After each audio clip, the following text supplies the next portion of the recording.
Adam, who do you think is best placed to throw the cat amongst the pigeons as far as the general classification contenders are concerned?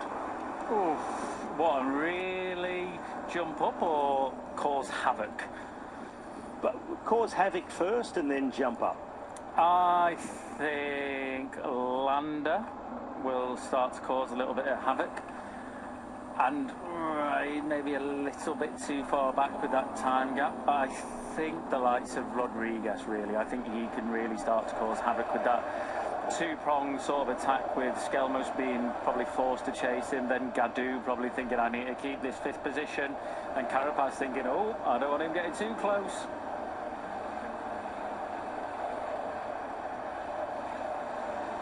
Well, we're back with it on stage 20 of the Vuelta to the Picon Blanco, the white peak, named after it. Look, in the winter months, snow-capped at the top.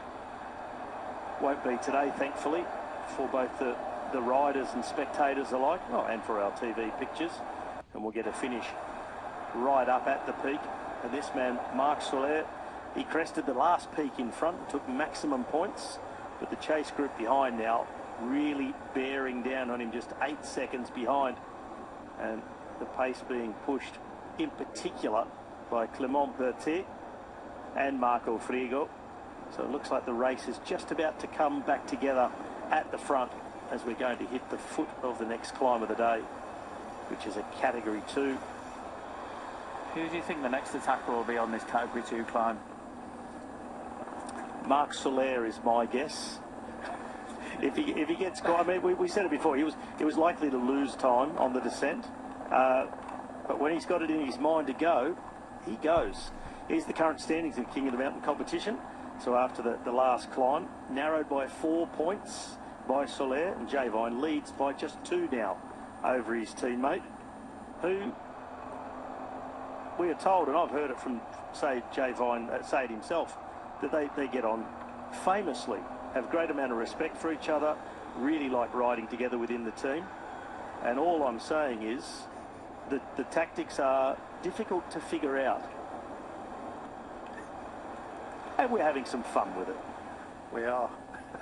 But we're not making fun of anyone at the same time. Absolutely. I mean, it's just fascinating. We love these little side scenario, don't we, Sean? Yes, well, I think, the tactic as it is working out in the favour of the 2 men from UAE, because they're racking up the points, and their main challenger, is having difficulty. Castrillo, they've, made it difficult for him to take anything major, so it is working in the right direction for the team, and whatever the tactic is with the team, it's going in the right way. But we can see here the chase of the main peloton, under 3 minutes at the moment, and T-Rex, Quick Step, really pushing on, and they're going to continue on riding that real strong pace at the front.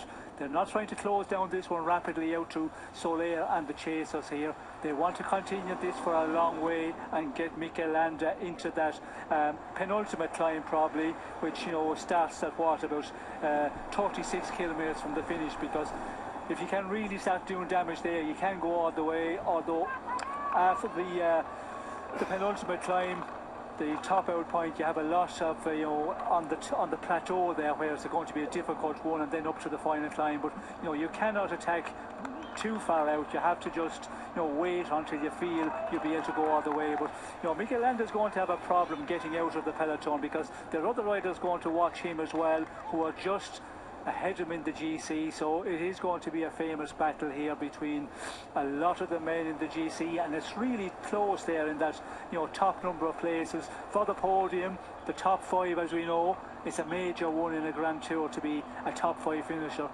but the podium also very important, and there's a number of riders feel they can still make the podium with a stage finish like this.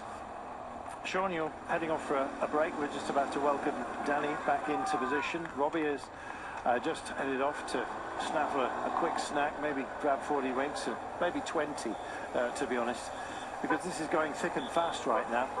I'm staying in with Adam Blythe, of course.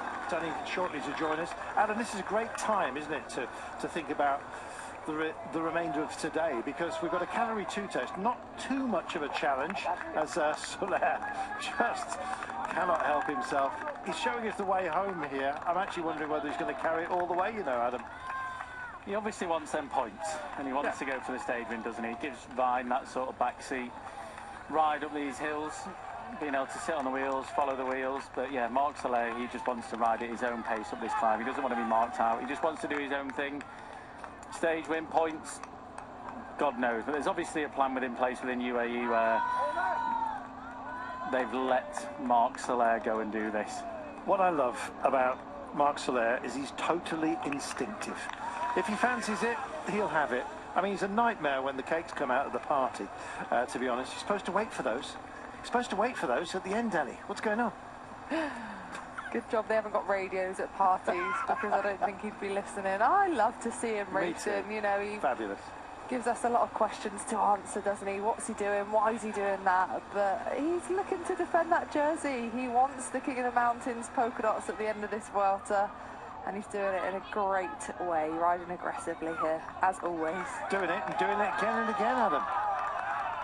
And again and again and again and again. He is great. I mean, I said it the other day, and I back up what Danny says. You know, he's great watching him. He's an attacking rider, he's an entertaining rider, and yeah, I love watching it. I think Castrio's found his legs a little bit. You know, I think he's already won 2 stages, but he looks to be settled into a bit more of a comfortable rhythm now on these final 3 climbs. Any more rumours about where he's going next year? I did hear Ineos, but I don't know if that sign seal delivered. Got to be absolutely locked in a safe, I imagine. If anyone's got his signature, Danny, he's been amazing. He has been amazing, as have the whole team. I said it before when I was chatting earlier about how, you know, for a team like that, one of the 2 invited teams who have probably got less of a budget than some of these riders' salaries alone, it's been a remarkable performance, and I just hope that he didn't sign a contract, if it is Ineos or not, before this Vuelta, because my goodness, he'll be worth a lot more now. He should have it in his clause, shouldn't he? He should have it written in there, just in case, if I win this. If only he had Adam Blythe as his lawyer. His You agent. don't want that. Agent, yeah, Do not want that. Looks good, boys. Looks good So, for a T-Rex quick step as well. Goodness me, they're showing a lot of ambition today. This is for Mikel Landa, of course. Thought that all the gifts had been snaffled by Movistar because of the positioning of Carlos Canal further up the road, just in case, of course, that Enric Mas found indeed the will and the support to do what we know he can do. Primoz Roglic, the support is ebbing for him, I'm afraid. Did I see that Danny Martinez is out of the race? He is out of the race, yeah. That's such a shame. We are thinking that it's probably down to sickness with Vlasov as well. You never know, they might have been roommates, both call it the same thing as Danny Martinez going out the back and also, well, abandoning and Vlasov out the back of this race as well. Amazing. Well, it doesn't leave much help for Roglic. Let's see what he can pick up. 5.7 kilometres to the top of this Category 2 test.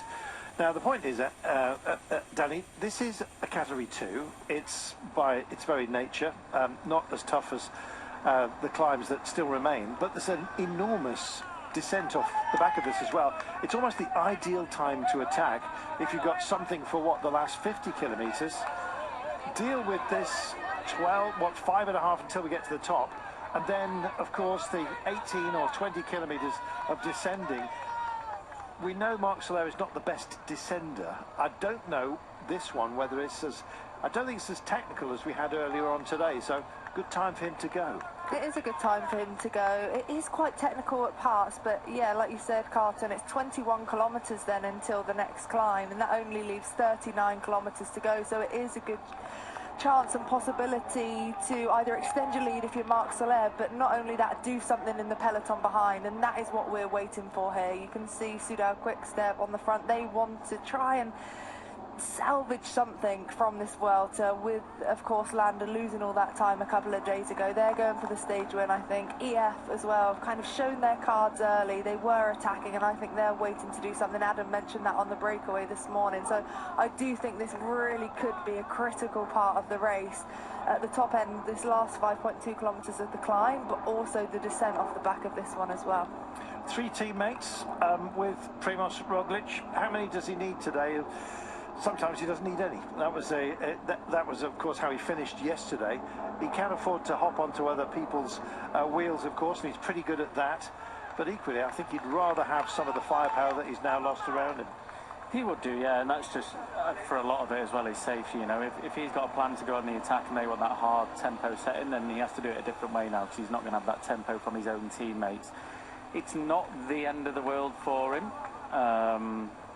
especially on the climbs, because, you know, it's the climbs you can only do a certain amount of watts. The GC battles going on around him as well to try and fight the way up to that podium and even overtake Primoz if they can do that, and if he's on a bit of a bad day and starting to lose time. But it's not the be-all and end-all, but it's far from ideal for him to lose 2 of his strongest climbers alongside him going into this final few climbs. I know it's a while ago, but Welter Burgos regularly uses our final climb today. And 2017, it's a long time ago now, actually, which proves how long Mikel Landa has been around us. He took the day with a gap of 9 and 41 seconds on David de la Cruz and Enric Mas. So there you go. The names keep cropping up, don't they? They are here. They like racing here. And indeed, when Remco Evenepoel, superb in 2020 on our final climb, won by 18 seconds out of George Bennett and 32 seconds down to, yes, Mikel Landa. Landa likes this climb, knows this climb, has thrived upon this test as well in the past. So that's the reason why you're seeing a lot of ambition shown today by T-Rex Quickstep. I did that climb in 2017, Carlton. How'd you get on? 20 minutes down. It's all right, that's not bad. It's not bad for me. Top 104th out of 137. Get in. Bottom half. It's not bad, that. Hey, do you know who was one place in front of me? Go on. Teo Gegenhardt. He progressed. That's some bragging rights there, mate. Wow. That was on a day there. Meanwhile, back to today. Who else did I Time put machine up? today. We're going all over. Let's have a look at these names while I've beaten here. Flipping heck. What you haven't told us is it you spent the December 4 behind the car, getting back through the groups to the front, and you started the climb at the front of the race. Let's have a look now at the stage. Info. Let's have a look. Gosh, Adam's in clover here. Yeah, Carlos Canal dropped back with the water. Obviously not canal water, but yeah, he'd obviously gone through past his own support car and handed out that water-carrying duties. I think it'd be useful later on. Still on this, Adam. Adam's still there. Tell you what, I did a ride here. There was a Cat 1, a Cat 3, a Cat 3, a Cat 3 and a Cat 3. So no, I wouldn't have been able to get back on down the thing, so there's not enough descending. It's a lot of cats. Hey, flipping heck. Done all right there, give myself a pat on the back. Sorry, ladies and gentlemen. Yeah, Adam's just got off on one. I have. Let's get back to the racing. 2 minutes and 44. It's not an enormous gap with 64 kilometres to go, especially in this kind of terrain with the specialists back here, Danny. It is not an enormous gap. They will need a lot more than 2 minutes and 43 seconds at the base of the last climb if they want the chance to win the stage. And it is clear now for the Soudal Quickstep team that they are going for it with Landa. You said it, Carlton, he knows this climb, he's got the experience. I think it was a lack of glycogen on the day where he lost that much time. I did wonder if there was illness, but it seems not now. Due to the way that they're riding, they've taken over from Red Bull Bora Hansgrohe as well, who have got lack of teammates for Primoz Roglic. It is all in for Landa, I think. Stage win, maybe an attack early on this the top end of this climb is coming. How's Matt's doing, teammates-wise? Because we've not been focused on him overly, and he looks like he's shredded a few. I don't know whether they've just drifted back to get some sustenance, but he seems to have 2 teammates in front of him, does Enric Mas. But Landa setting his stall out very, very early today. They've been happy to take on this duty, which suggests a lot of confidence for Mikel Landa. I think also, as well, as soon as they start to just sense any kind of weakness, and we've seen that in Red Bull Bora Hansgrohe today, because Tony Martinez, if you're only just joining us, is off the bike. We believe illness, because we didn't see any crashes. And Alexander Vlasov, likewise, I'm not quite sure if they're roommates or not. He, I'm afraid, has dropped very, very far back as well, leaving Primoz Roglic with less of the firepower, the real climbing firepower that he would want around him. He's still got a lot of strength there, and of course, when it comes to Primoz Roglic, he's got the ability to do it himself. So yeah, he's a great wheel hopper when he needs to be, but the attacks will rain down potentially upon him. He does hold a significant cushion overall, and that's really going to, I think, diminish the drive of others who will be thinking about individual place moves first before they think about trying to reach out to Primoz Roglic. Yeah, 1 minute and 54 seconds the lead for Primoz Roglic over Ben O'Connor. And I think what this is going to do is just make him ride even more defensively. He does not need to gain any more time ahead of tomorrow's time trial, but now without Danny Martinez and Vlasov, I think it puts him in that position even more so. He will just now follow, and of course his legs can do the talk, and if he's still feeling good, and we are speculating that it is sickness and he hasn't or isn't feeling the effects of that, or has picked anything up within the team, then he'll do something, but it will be very late on the final climb if so. Well, there is the worry. If it suddenly rears its head after Danny Martinez was so active yesterday and today nothing, you know, you kind of fear that if it is illness within the team, that Primoz Roglic may suffer the same fate ahead of the time trial tomorrow. You just don't know. Yeah, it can work like that, can't it? Maybe if it's a virus or something, it doesn't show up the next day, but it could be in subsequent days where, you know, your performance then can be affected. We hope not, though. Let's hope not. Adam, did you ever get isolated in the coach? And No. indeed in the rooms? Not really, no. Every now and again you get your own room and it was great. You just get to chill out. But yeah, you just get what you're given sometimes. Sometimes you get your normal roommates. Sometimes you get given ones that you don't normally room with, and it is what it is. You just got to get on with it. Who was your favourite roommate, Adam? Thomas de Gent. Really? Oh, Thomas de Gent and Oscar Gatto. They were wicked. Why? Oscar Gatto. Thomas was just fun all the time, just always something to talk about, music on, having fun. Oscar Gatto, Best cakes? quiet as a mouse, but just in that broken English Italian way. He was just such a delightful guy. Well, I was going to ask you what... Did my washing as well. What? No, not did it. We have to. So, anyone that doesn't know, when you get back to the hotel or when you're on the team bus, you have these wash bags. You put your kit in, the soigneurs take it off, and then they drop them back in your rooms after, once it's all washed clean and dried. We come in a few times, and every now and again, every sort of fourth day, whatever day it is, you put your casual clothes in. There's a few times where I came back to the room and little Oscar had folded up all my casual clothes for me. What a gent. I didn't ask him to. He just did it. So you let him carry on, is what you're saying? I didn't know. I got my few beers. It's fine. All right. So long as there was some kind of reward. Hey, just back to that 2017. I was only 4 minutes are down kidding on Mark me. Soler. It's not bad. We are only 1.7 from the peak of this. We're riffing.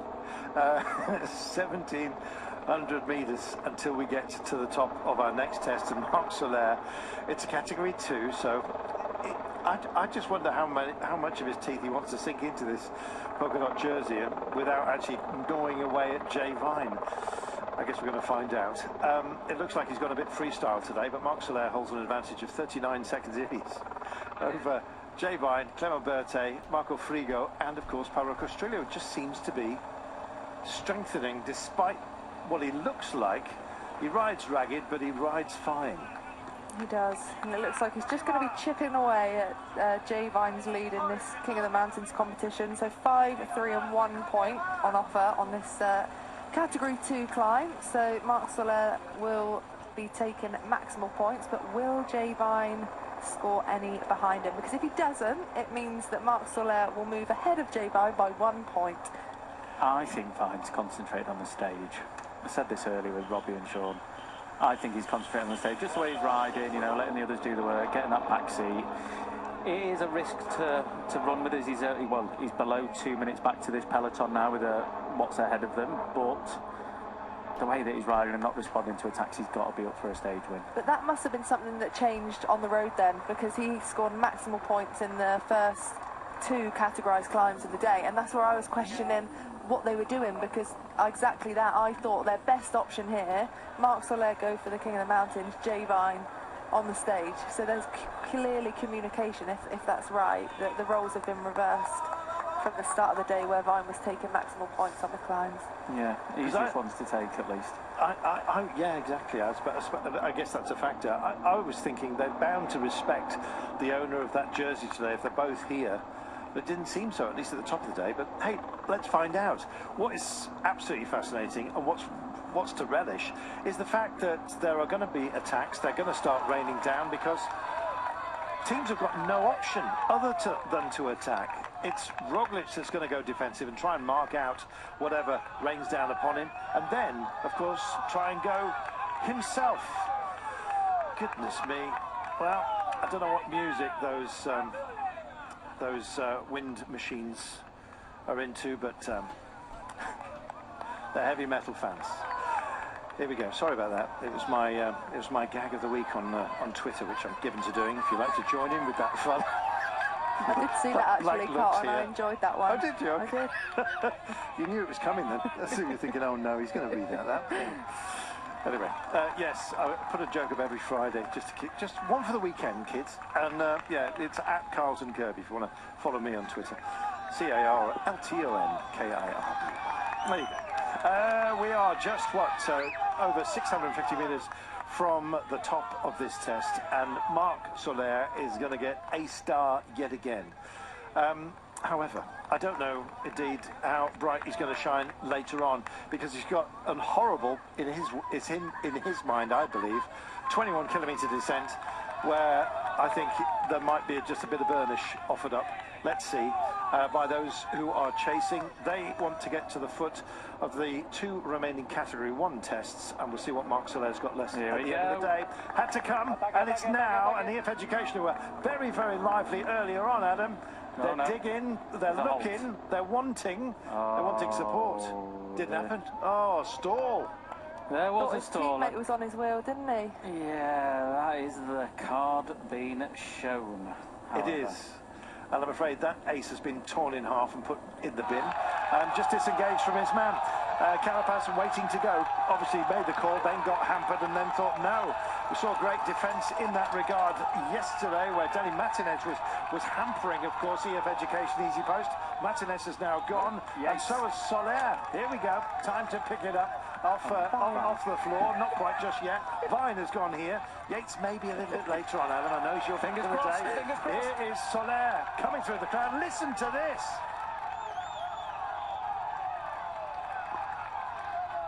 That is a whole load of love pouring down on this man. Here we go. He's into the descent first. He doesn't like this, okay? It's not as technical as the descents that can scare the devil out of you. But right now, here's the pickup. And indeed the chase on. Can't quite see. Has anyone else crested? Where has Vine gone? I imagine he's picked up secondary points here. And he's doing so just ahead of Frigo by the looks of things. This is Berthet on the back wheel of Castrillo, who's rocking and rolling. Looks like he's struggling. Don't read too much into that. He might even win the stage. That's the way he rolls as he comes up over the top here in this amazing crowd. Well, how about that? And in 2 minutes or so, we're going to be welcoming everybody else. Here's Soler. Fingers crossed for him, Danny. Yeah, fingers crossed for him. It is quite a technical descent. We get into some technical sections after around 4 kilometres. So for Marc Soler here, no risks, please. I hate watching these descents. Well, that corner he took just a few moments ago, he nearly tested the padding on the far side of the road. I just need him to get down for all of our sakes, to be honest, because this is the last bit of significant descending that we've got all day. Here we go, into darkness here. Sometimes you get a little cold shock when you come into sections such as that. Meanwhile, this is a great job. James Knox has been absolutely driving everybody on earlier on in this climb. Let's see what duties are passing down. Look at Quintana waiting to go here for Movistar as well. They want to share the duty. Now, normally Roglic likes to be in a safe place up towards the front. Haven't picked up the red jersey just yet, but he'll be embedded within this group, you can be absolutely certain. And the crowd goes suitably wild. And we're waiting, of course, as well for Carapaz to, well, he's already showed his hand, but can he still play it? That's the question. 2 minutes and 21 is the gap between the red jersey group and Marc Soler, don't forget. So they're much closer at hand at winding in the likes of Berthet, Frigo and Castrillo, and it's going to happen on this descent over this magnificent little cut, this pass through the mountains. No free pass for anyone. They're going to have to work with it, Adam. They are going to have to work with it, you know, it's going to be difficult as well. And look at that time gap now, 2:18, that's to Mark Soler's 39 seconds at the front. As you see, Del Toro just fighting to stay on the back of the peloton. Just a few bike lengths in front of him. Del Toro will probably no doubt get on back down here, very capable descender. 58 kilometres to go then, a long descent this one. And, oh goodness me, Mark Soler double checks into a corner, a little bit of road wear there, almost caught him out, certainly frightened him a little bit. Some moisture held onto the roads here from the earlier rain, as you can see, that's been shrouded from the sunshine by this arboreal tunnel, and indeed all that little cold shock as well he gets here, almost a reminder being told here with whistles and pennants. Take your time. And indeed, then impose yourself. This is Castrillo just trying to get back onto a vine, and I think Pt2 was just a little bit up ahead of him. Phenomenal. We've got some great drama on this descending, and then it's climbing all the way home, Danny. Yeah, absolutely. Descending just as important as the ascents themselves. Jay Vine is another rider who had that horror crash in the Basque Country, didn't he? He's already crashed within the Vuelta, that horrible day where Brandon McNulty as well came off.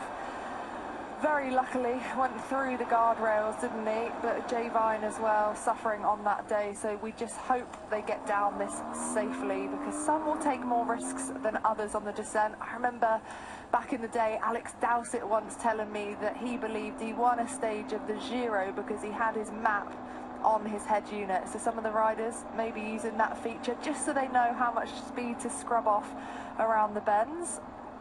Well, I don't know, the pressure's so high, somebody might suffer the bends. Sorry about that. 2 minutes and 8, there's the pack. That's going to string out, you can be sure, in this absolutely stunning countryside. The reason it's so verdant, as summer has just left us, is there's a lot of rain in these parts. Thankfully dry today, and that is a big blessing. Soler takes 5 points, Vine takes the 3, and as a result, Soler, because of the categories of climbs he's gone over, leads this ranking. He shares the points at 76, absolutely dead level between Soler and Vine. Let battle commence on this next climb. This is unbelievable. They are joint on points with only 2 climbs to come. So still though, 20 points on offer with 2 first category climbs still to come. Adam, I think this jersey is going to be decided on the next climb. Whoever crosses it first, or ahead of the other, Vine versus Soler, I don't think they're going to be there at the end. I might be wrong with Jay Vine. We might be wrong, and we will soon find out. But yeah, equal points so far, so all down to these final 2 climbs, let's say, because if Vine is able to win the stage, he will get points as well at the top of the next one. So it all depends on what the position is at the top of this next climb. But I'll tell you what, you two don't like watching descents. I love watching him. It's just like looking at the lines. I watch it through my hands. I hate it. Oh, it's great. Well, you've got to be able to climb. You've got to be able to descend if you grow up in hilly terrain, as Adam Blythe did so myself. But I think this next climb is going to decide the mountains jersey, because I feel that with only 2 minutes, and that's the Soler, don't forget, that this is going to be a GC battling day at the very last. So they could hold on until the next climb, and if they do, then we're going to see teammate versus teammate, mano a mano, for the polka dots. Never, or not for a long time, have I seen a polka dot jersey battle for quite so vociferously. This is brilliant.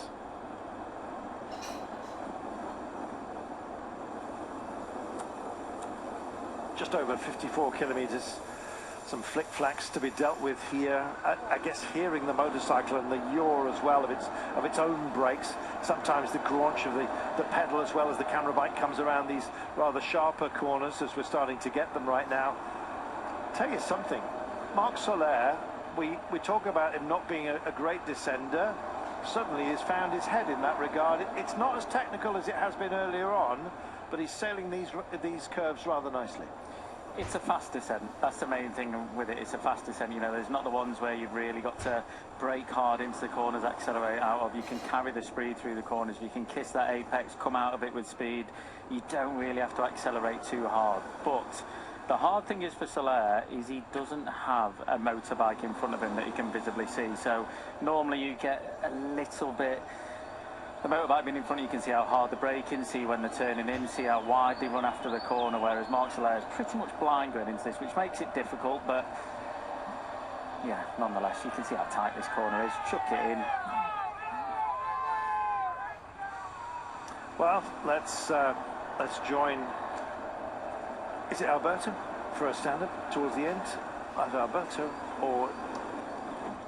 We are in Picon Blanco, the Spanish Mont Ventoux, a steady climb 7.9 kilometers, and the last 4 kilometers are really exposed, open, as you can see here. And it's really windy. The wind will come from the side. It feels around 12 degrees, but even colder with this strong wind. Today we've seen, it's been the day that we've seen more fans on the road. We found this quiet spot, a bit like the calm before the storm, in this important stage, this important finish in Picon Blanco. 52 kilometers from home. But an awful lot of climbing is going to be crammed into those 50-odd kilometres. How odd will it be, Danny? It's a massive story to be told today, isn't it, still? It is indeed. So much still on the line for the stage, for the GC, for the King of the Mountains competition. It is really going to come down to the wire in these last 52.3 kilometres. But right now, the focus is on getting to the bottom of the descent safely, and that's what the battle would have been at the top of the climb for those GC teams. We saw the likes of Soudal, Quick Step there, and also the red jersey, just to make sure they're in a nice position to be able to not stress, not have to accelerate through these bends, and just get down in one piece. Oh, wow. Adam Blythe, you're just about to go off for the breakaway. Point of discussion today, we're going to know, well, I have a little bit clearer picture as to how this race is going to pan out as far as the top 5 is concerned. That means an awful lot of answers are going to be garnered today. Still leaving some questions for tomorrow, I'll be back. There might be. Depends how early it kicks off on this final climb. The last 2 climbs, I can't imagine. With EF already showing the card there on that final climb, on this climb we've just done, sorry, a little late attack towards the top. It looked like they've got a plan in place. We saw how active they were early on and trying to get a rider in the breakaway, so I can't just imagine that Carapaz is going to roll over and leave it till this final climb today, which I think if he does go a little bit earlier, that is going to open up a can of worms for a lot of teams, a lot of riders, and might change the game a little bit. But there's one thing for sure, it's not over. Thank you, Adam. Adam will be at with the breakaway, of course, with Danny and Orla. Danny, you're staying with us. The plateau is what I feel between the Puerto Los Tomos, our next climb, and indeed the intermediate sprint, which announces our final climb. That section of what, 18 kilometres perhaps, something like that. You've got to drive through that, and that's going to take, I guess, almost a bit of inter-team negotiation if you want to make any kind of inroads before that final test. Otherwise, it all comes down to the final climb, and we know Roglic and what he can do in a scenario like that. Yeah, that's going to be critical, that part of the race between the top of the penultimate climb and the start of the last climb. It's 20 kilometres, pretty much flat. There's a couple of little peaklets, as you like to call them, Carlton, but nothing too severe. So that is where you're going to need teammates. Strength in numbers is going to be critical. If EF tries something on this penultimate climb that we're all anticipating after them showing their hand early, that's where you want numbers up there to be able to do the damage, put time in before that final climb. Well, who's going to ride to numbers today? I don't think anyone's going to be tempoing. Well, they may. But the way that Landa yesterday preserved himself and then just came through at the end, it showed a great deal of strength and sense. And today, they're showing their strength in the valleys and indeed, I should say, on the descents and indeed on the climbs here. We've got a flatter valley section here. We've got a long reach as well. They're going to have to think about moderating their effort if they want teammates around Landa. Yeah, they are. But for Landa, I think he came out of yesterday's stage with a lot of confidence. We were questioning why he lost so much time. But yesterday he was 5th on the stage, only 7 seconds behind Enric Mas. So he wants to salvage something from this Vuelta. And I know you asked a question earlier, I wasn't in commentary, as to what that looks like. Is it jumping up on GC? Is it the stage win? And I think it has to be the stage win. And if we look at how they're riding, they're just trying to set him up for I think an early move, and then what will happen behind? Will EF follow, or will EF be actually the team to go early? And that's where we could see a shake-up in that GC. Those riders that are quite closely matched, not only in physicality but also on time when it comes to that GC, and who almost blinks first. We've got Skelmoser, of course, going for the white jersey. Carlos Rodriguez himself trying to move up on the GC as well. So, yeah. We will soon find out, I think, on this next climb, which starts with 39 kilometres to go. So still around 10k now of descending for the riders, but the gap is coming down, 1:36. So unfortunately for that break, I think it is pretty much doomed. This is a race, as I thought it might be, to the peak for both Soler and Jay Vine. If they can possibly just reach the top together, then it's going to be mano a mano for the polka dot jersey, because there's no way they're going to carry this all the way to the line. Of this breakaway, Jay Vine has got a strong card to play. It's himself. Paolo Castrillo has stayed with it. He's still rocking and rolling. He was like this, Danny, at the beginning of the day on the first little peaklets as we came out the back door. He was, which just shows the strength of him as a rider. Even, I think it was on the stage he won, stage 12, we try to read a rider's body language, and sometimes we can second guess how they're feeling by the way that they're rocking and rolling all over the bike. They're sitting down, they're standing up, they're looking behind them. But actually, sometimes we get it wrong, and a rider can actually be feeling or producing a performance that almost belies what they look like on the bike. So I think that's the case for Castrillo, to still be here after such a tough stage. Riding in the same way we saw him in the first 10 kilometres just shows that he is well up for his third stage win of this Vuelta. Not pretty, his riding style, but, well, we said even before he won a stage there was a whiff of Hollywood about him, and he has been a star. 2 stage wins, of course 3 for the team if you include Barade's victory on stage 18 as well. Just amazing. Well, we have riders, don't we, as well, with unorthodox positions or the way that they ride. You've only got to look at the likes of, say, Chris Froome. The style belies the power.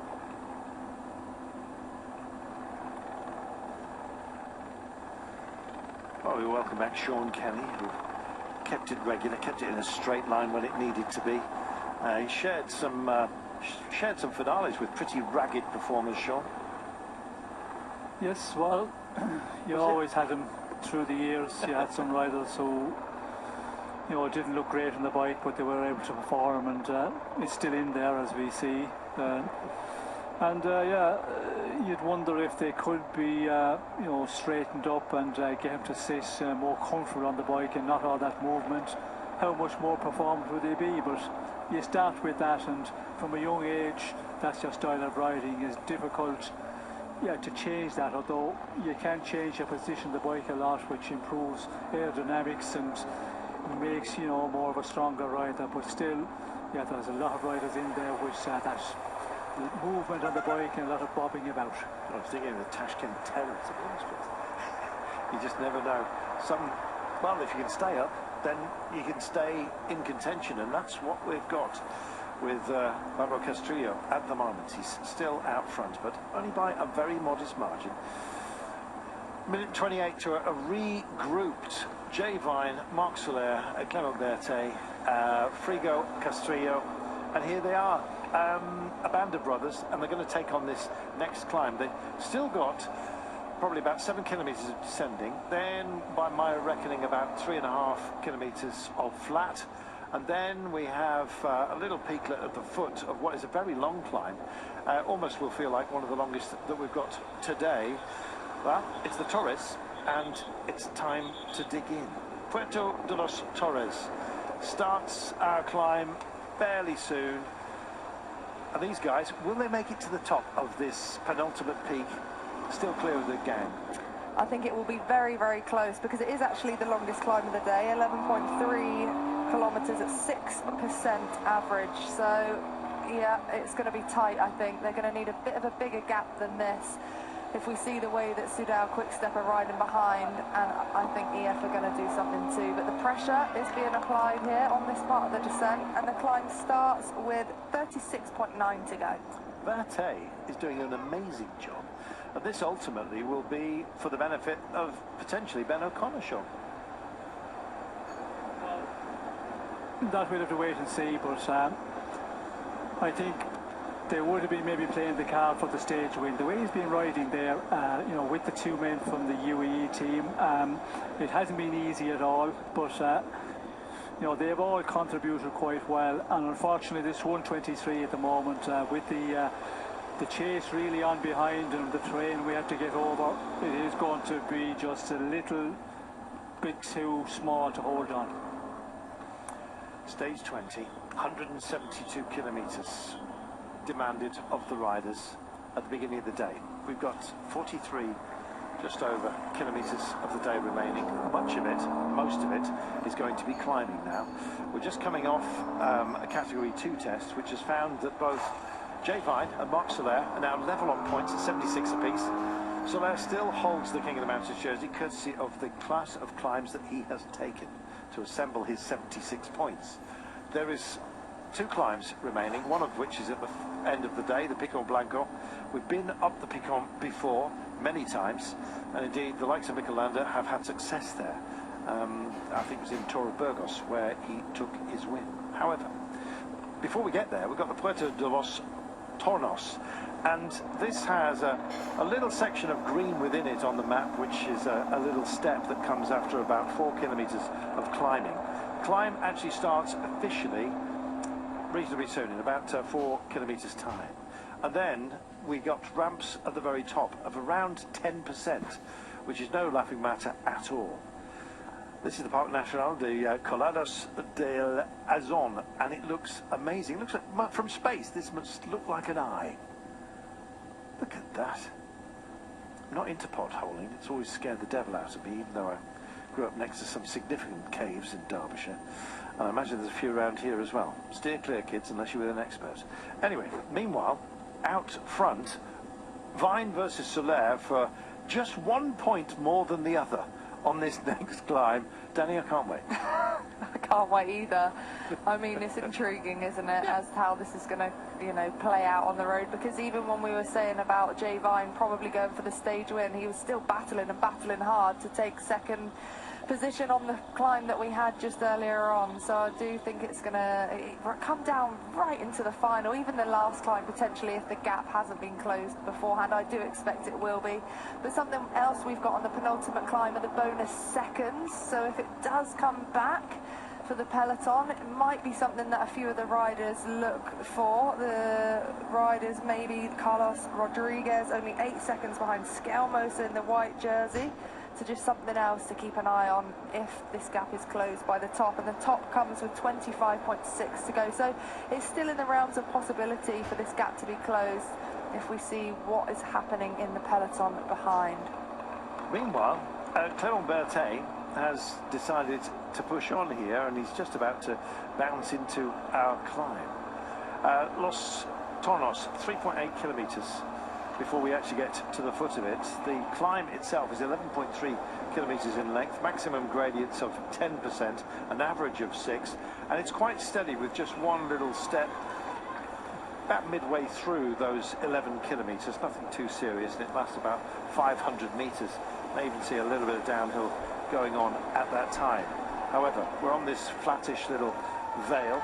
We'll come over the river, as is always your wont. It's what defines a V-shaped valley. There's a river at the bottom of it, and we've had several V-shaped valleys today, thanks to David Jackson, our geography teacher from Tapton School, both my favourite teacher and indeed that of Sebastian Coe. We were school chums. There we are. Who'd have thought? He was head boy, I wasn't. 40.1 kilometres from home. Who's going to be head boy today, Sean? Well, it's going to be out of the main peloton. You know, there's 127 an advantage at the moment. Unfortunately for the breakaway, and yeah, we talked about it a lot, this breakaway, the way they were riding, and there were no organisation at all in it, and they put riders under pressure very early that were really strong riders who would be able to contribute, but unfortunately the tactic of some of the guys here, it wasn't the the way it should have been, I feel, from my reading of bike racing. But here we are now with 5 riders still out in front, and yeah, the 2 UAE riders are still in here, and they're going to go for this next mountain, try and get the mountain classification points. But in the meantime, you can see there's this looking around, and yeah, some of the riders here, Pt2 is just having a look, because they're going to be attacked again. They've been just hit so many times by the UAE men. They're just looking and waiting off. And this must be sickness. Oh, must be sickness in the camp. Bora Red Bull. So yeah, there is some problem there. And as we talked about in the earlier part of the day, Zander Nuris as well, another one. So yeah, this day is having its effect on the riders. But if you're sick and you're not at your best, well, then it's definitely a day where it's going to be difficult to finish, because it's been a real killer of a day, just a racing all day. And we can see T-Rex now just keeping on the pressure all the time. And yeah, our leaders out in front, the advantage is going to come down on this final climb. But how long will T-Rex be able to continue this? Because they have been doing a huge amount of work for a long time now, and they have to be getting tired, the ones on the front. We can see Mary Van Saven out there just continuing on. They've done an excellent job. What will be the tactic here? And it's a long ways out, 38 kilometres at this point. When we get onto the climb, will we see action, or will we see it all on the final climb? I feel it will be all down to the final climb of the day. If indeed everyone now has clearly telegraphed, I guess you might say, a sense that Primož Roglic's team has been hampered possibly by illness, then this magnifies the importance of your positions overall, Danny, because if it comes to a time trial and Roglic himself is sick, all of a sudden there's a win of this race up for grabs, for goodness sake. Yeah, there is, and of course you can't control sickness within the peloton. I guess to some extent doing all you can with masks and the like, but it could come down to that. We just don't know how Primož is feeling. We don't know if he's picked anything up. We don't even know if it is sickness. We're still speculating, but it looks to be that way now, hearing the news that Nico Denz has abandoned, as well as Danny Martinez. But absolutely, it's still all on the line. Will that change things for today? I don't think so. I think we'll still see the same tactics being played out. I don't think anyone will risk it feeling that Primož Roglic himself is sick at this stage. I think we'll still see the same tactics being played out. I think they all had to fight for their positions and within it as well. But I think it does put a magnifying glass upon your state out there. And maybe it'll spur you on, Sean, knowing that third place might become second, and any other movement within the top 5 as well. Well, that will be something the teams, it will be relayed via radio to the riders here in the GC standings. But if you look at Red Bull here, he still has 3 teammates with him. You have, Roger Adri, he has Aliotti, he has Lipovic, and Primož himself. So it's not a situation where he's alone, and if he was alone at this point, then you would say, yeah, this could be complicated in the end. But we always zone in on isolated, and if you get onto the final mountain, you're a big champion, you're in this position, you have to be able to defend for yourself, and you only have to defend against a number of riders, and you don't have to defend it against 35 riders. There's only 3 or 4 riders you have to mark, and I was in the situation many times myself, like, isolated. You can't let that get to your head and just wreck your head. You just have to concentrate and say, I'm in this position. I did the job yesterday, which Roglic can see. He was totally dominating. His team was really good. Unfortunately, the ones who were doing it yesterday, but he has others, and you just tell yourself that all the time. But if you're sick, then it's a problem. Ultimately, it's down to him, Sean. Simple as that. Yes, it's down to him in the final, although he has 3 teammates, so he can rely on them for quite a long time into this final. Then whatever happens here, if some of the teams and the riders really want to push on and start blowing the race apart, you can lose your domestiques then. But you find yourself with maybe some of the guys who are challenging the GC in the top 3 or 4, they might have a teammate, but you leave them do the riding. You follow the men that you need to follow for the danger in the GC, and you only go down a number of places, because at this point in the race, the other riders further down, 5th, 6th, 7th, you know, they are going to also start chasing, so somebody else goes up the road. So you have to be able to use that tactic and not panic. And I feel that Roglic is going to be in control here at the end of the day. Well, let's hope that you wouldn't wish ill on anybody, but illness is exactly what Red Bull Bora Hansgrohe, it seems, have. They bounced over the bridge. We are now about to climb. That was the last little bit of descending, and they were led on the descent by Marc Soler, who's gone pop. Yeah, Marc Soler just did a last big turn, and he flicked his elbow, and that is job done for Marc Soler. Wow, did not expect this. Neither did I. Goodness me, he was at the back of that group. That's where he's given to attacking from. Sean, this day is full of conundrums, and we've got one right now. Jay Vine is heading off, and he's going to try and take this King of the Mountains here. And indeed, he just has to cross the line, clear of the peloton, to actually secure that jersey. Well, Carlton Winslow will come back. I don't think so. Not by the look of him. I don't think so either.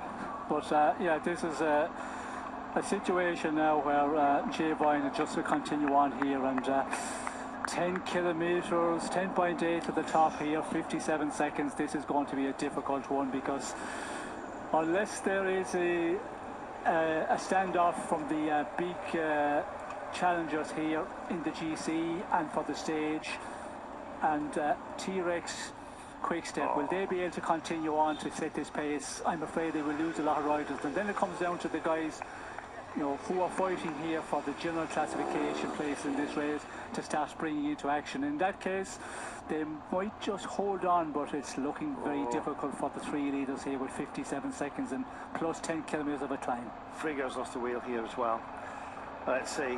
This is going to be a filtering process right now, and so it's come down with Berthet and Vine. Vine just needs to hang on in the first instance to get to the top of this climb, just ahead of the peloton.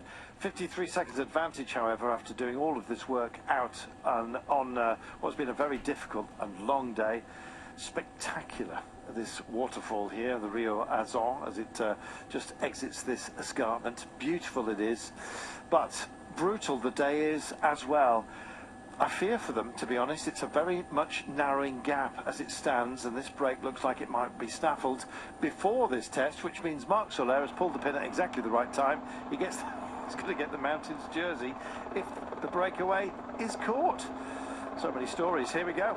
And this is starting to shred as well. And still, T-Rex Quick-Step kick on, and Roglic and his teammates have now separated themselves. There's some big gaps here, Danny. There are big gaps here. You can see Carapaz's distance, so we've got a group of 5 out front. Landa's there, Primoz is there, but where are the others? Well, just behind, Ben O'Connor is actually still very much trying to hang on with Decathlon AG2 on the Mondial. But where is Mas? Where is Movistar, Sean? Well, that is the question, and this is going to be an interesting one now, because we can see Landa has been pulled on by his teammate there, who was the man who was very disappointed a number of days ago, Cataneo. Roglic is the wheel, Lipovic is in there, and it's just totally exploded here in the leading group of favourites, yeah, it's going to be one who's going to ride, because Roglic is not going to ride with Landa at this point, and Landa needs a teammate to be able to continue on here, and we can see here they are just going to follow, but we'll have to see now what the gaps are open up behind. There is Mas on the back wheel of Primoz Roglic. Here's Carapaz, managed to make the junction here, possibly just screened from us. O'Connor very much so, Sean, absolutely where he wants to be. Maybe pressure off today will allow him to thrive as he did so brilliantly on stage 6, but it's had a big margin, a big impact here, Danny. Yeah, that looks like David Gaudu there for Groupama FDJ, just struggling. We'll be able to confirm if that is him or not. No. Slightly too big for him by the looks of him, but as we bounce further through, here you see those who've worked so hard. That was Aliotti just off the back here, has been working for Primoz Roglic, and we start to catch up this group here. Indeed, we're still working. James Knox, beg your pardon, Le Cerf is part of that group. Looking, there is Primoz Roglic, happy in his duty just for the time being, and that was Skelmos a little bit further down. So young riders as well. Castor Sunder here, 37 seconds now, the red jersey group from our breakaway. Goodness me, time to welcome back into the hostilities here, the cauldron if you like. Robbie McEwen, it's all kicking off on this penultimate climb. Oh, nothing like dipping back into the pool when the water's at boiling point. Oh, my goodness, it's kicked off, and don't we love it? We absolutely do. Thank you, Danny. We'll be hearing more from Danny, of course, on the breakaway after, indeed, the race draws to a conclusion today, our stage, with Adam Blythe and Orla, of course. And now it is the run for home. I'm afraid that Jay Vine's ambitions for the King of the Mountains jersey may well be snuffed out. It stays on the shoulders of Soler. Let's see how this one pans out. So much of the day still to be decided, and with illness washing through Red Bull Bora Hansgrohe, Robbie, there is a suspicion that there's a little enhancement as to what's up for grabs for those who find themselves still on the mountain, albeit still with a very well-functioning Primož Roglič as it stands. Well, and that's the huge question. Is it illness? It seems that it may be. There are rumours already floating around and plenty of speculation what it could be. But if it is illness and it's gone through the team like it has, we see Gamper and Martinez out of race, Vlasov dropped early. If it is an illness, then the question needs to be asked via the pedals of the other GC favourites. Is it affecting Primož Roglič? Is this a moment where he's vulnerable and we can ride him out of the lead of this race? He looks okay at the moment. He is just almost completely out of teammates. Roger Adria was hanging on the back of this group, led by Mattia Cattaneo, but this could turn out to be a horrendous day for Red Bull Bora Hansgrohe if indeed Primož Roglič is also suffering but getting through at the moment. We may only know from him very late on in the stage if it has had an effect, but at the moment he's there, he's got one teammate, he's letting the others do the work. Well, he's got two teammates, there's one further here in front as well. So they're depleted, but still in charge. I don't know if you spotted it, Robbie. I think you were still on with Dent has gone, Gamper's gone, Martinez has gone, Vlasov has been, well, earlier on today, was just a little bit anonymous as well. But this thinning out process, as Sean was saying, it's thinned out for everybody. They're all losing teammates, whether that be illness or indeed fatigue. And so it all is going to come down to an enormous battle amongst the main favourites, as indeed they'll crest this next climb. There's the young rider classification leader as well on your screen at the moment, doing a phenomenal job, Sean, as well. Schelmos, but is Schelmos going to hold on? There's a lot to be decided today. Well, it's not looking good for Schelmos at the moment, but it depends on where he was sitting when this push on by T-Rex quick step occurred, because it seemed to really split the group very, very quickly there, and the gaps opened up, and we can see this man, setting an infernal pace, still on the front here. Matteo Cattaneo, he's doing a magnificent job. And you can see the way the riders behind. You can see with O'Connor there, he has the teammate Felix Gall there. We can see Gaudu is there. But Primož Roglič has two teammates here all the time. Sivakov is also there from UAE. But we're missing some of the GC men, and 7.8 kilometres to go. The moment Cattaneo's finished, who's going to take it up here? That is the question, because there could be a standoff between those GC men, and who will do the pulling, because still 33k to go. Eddie Dunbar's very much as part of that phalanx as well. This is the Schelmos group, as you can see. A lot of talent has found itself just caught out momentarily. Well, will it be momentarily? We've got, don't forget, a plateau before we get to our final climb. They've got to deal with this one first, and I'm afraid for the breakaway that they are going to get tagged. Adam Yates is part of that group, along with Schelmos, Rodriguez, Christian Rodriguez as well. There is Eddie Dunbar. He's actually sitting almost meerkatting on the back wheel here of Primož Roglič, as you can see. Up ahead, Jay Vine and Clement Berthet, but about to be tagged. This is a quality group, Sean, that finds itself disengaged. Yes, it is, and Schelmos is the one that you would expect to be able to follow that group of red jersey and the other favourites, but he seemed to be in difficulty. He is still doing a real good ride here, but it will depend on what happened up in front with this group of Primož Roglič and the rest, because it's still the man from the team of T-Rex, Quick Step, Cataneo is continuing on. But as I said quite a while ago, there was going to be a point when they would disappear. We can see a lot of the riders have disappeared, and he's just down to one man now, and he's still doing a great job here, just keeping this pace real high. But you can see where Skelmos is. You know, he's just maybe 15 seconds off here, but as long as this pace has been set up front, this is going to be a big one, and an effort you do not want to make on this climb. If he gets back, let's not forget a mountaintop finish here as well, so you know it's not a place to be at the moment for Skelmos in the white young jersey classification. Robbie, is this gap expanding? It looks like it is expanding very slowly, but for Skelmos, so that's exactly what you don't want. Expansion. He's trying his best to pull it together, but all the rest, they know the score. He needs to get this closed, and the best they can do is just stay on his wheel for now. He's getting no assistance from any of these other riders. Lipovic must hold on. He's in the front group at the moment. Started the day in the Young Riders classification, the white jersey competition, 1 minute and 8 down on Skelmos. Carlos Rodriguez is in the vanguard as well. They've got to try and grab this together, Sean, if they want to stay close. But close-out time, I think, for our breakaway. All together.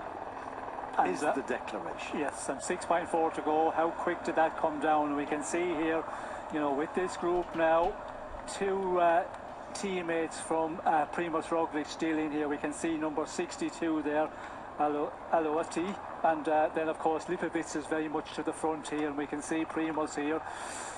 The usual Primož just spinning that gear there, looking good at the moment, but again, the questions will be answered when we see the attacks out of this group. But will we see attacks? Still 6.4 to go now, and when you get all these favours together, I know we're missing this man Skelmos here, but who is going to do the pulling on the front when the man from T-Rex finishes for Landa? Well, we've seen on the other day when Quickstep did this, that when they were done, Landa almost felt the responsibility that he had to attack off the back of his team's work. They were done, could do no more, and it was very, very early, but he went anyway. So I wouldn't be surprised if he feels the urge to go again when Cataneo is done with his turn on the front. Also, just on the Young Riders jersey and Lipovic, he is in that front group. Skelmos is now starting to close the gap. That little plateau helped him just pinch a few seconds back, but Carlos Rodriguez is nowhere to be seen. He isn't. He's missing. I was actually just looking for him. He's just off the Skelmos group by about half a minute. We are hearing. So let's see if he manages to reignite as well. They did a lot of work earlier on today in his Grenadiers on behalf of Carlos Rodriguez, and it looks like that he may be paying the price personally for that effort, Sean.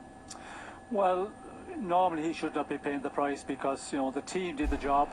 Okay, he's lost all his teammates, but he should be here in this group. And yesterday we did see him as well. You know, he was struggling on that final climb.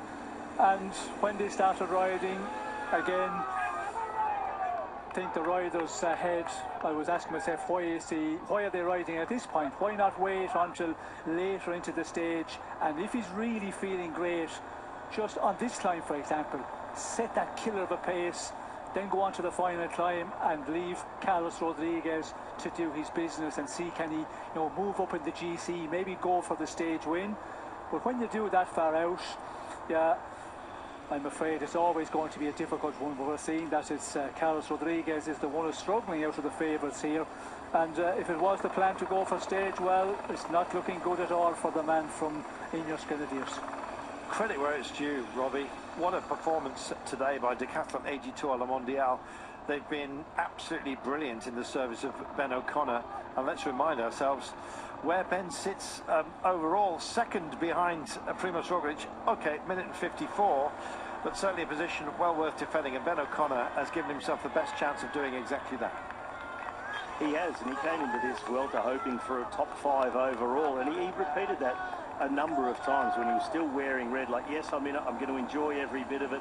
It may go soon. It may go later than many expect.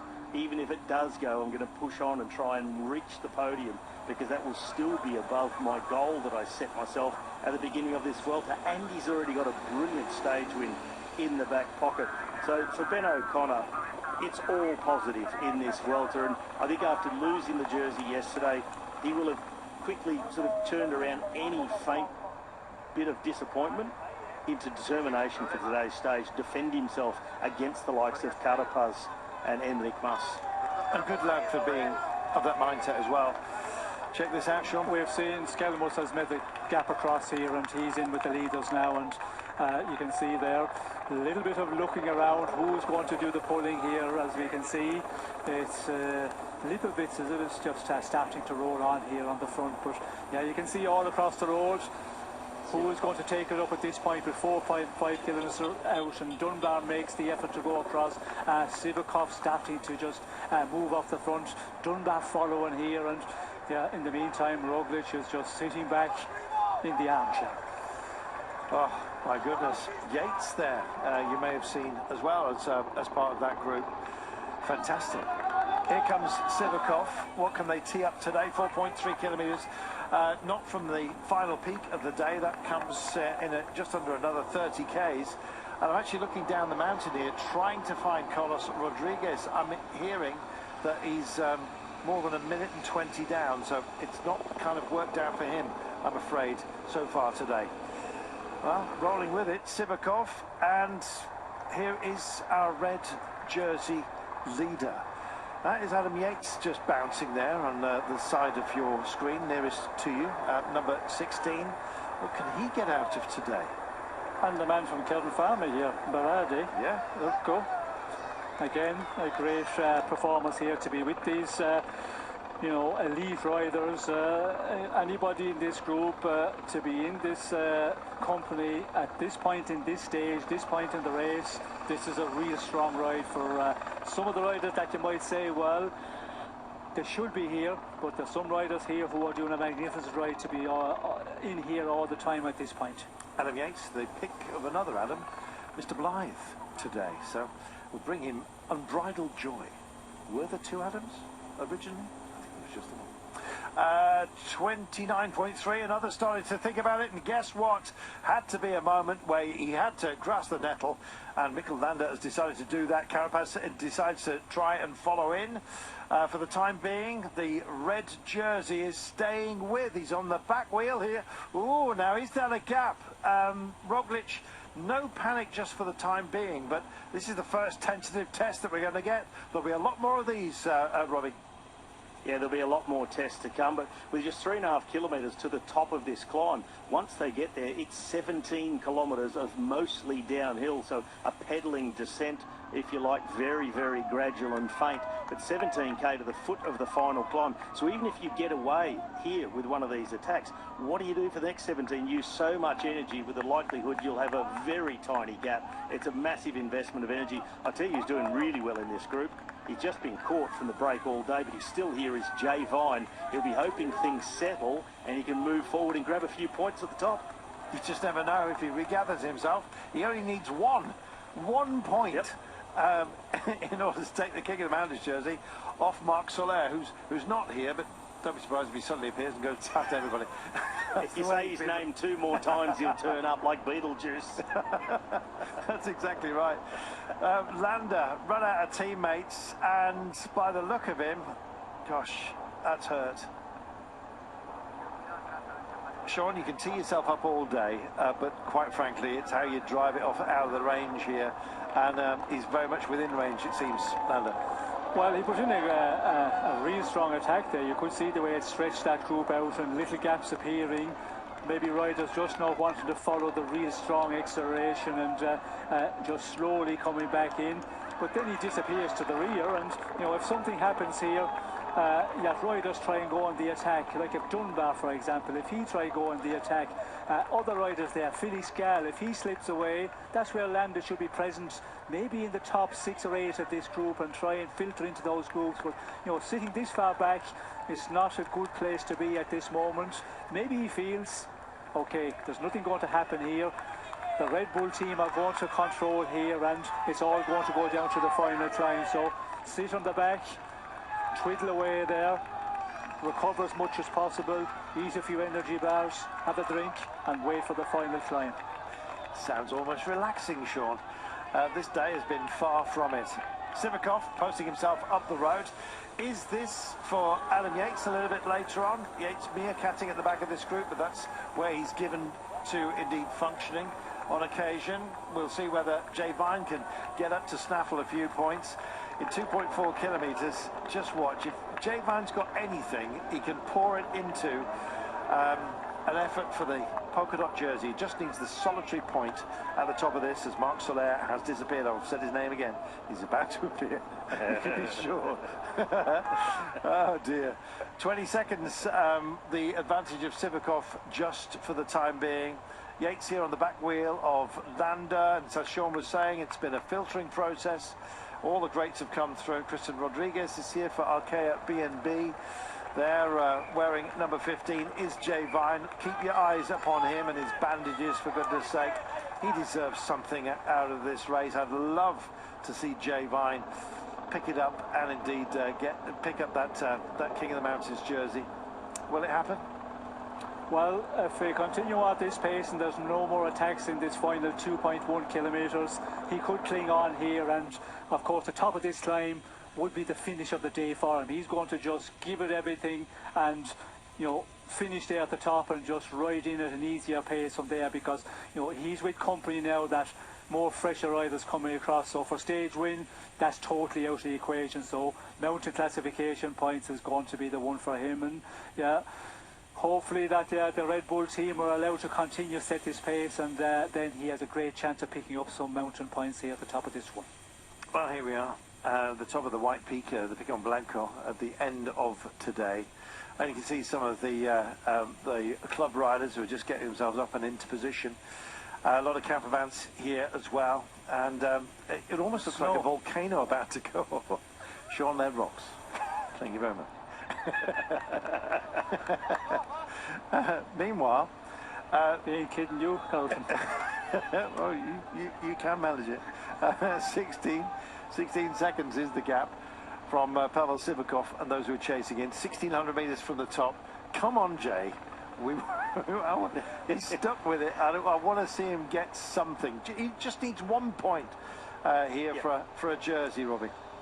Yeah, I want to see him get it too, and I was really torn between who actually deserved it more out of Soler and Vine, and I couldn't decide, because they both richly deserve it. They've ridden so aggressively throughout this welter, but the fact that Vine has been in the break all day and now being caught, he's managed to just hold himself in this group, then I'd love to see him nip over and get at least 1 point. There's not even a really focused descent for them to battle for position for here, so Vine's got a great opportunity to actually come through and just get the 1 point. Making a point today, T-Rex Quick Step tried.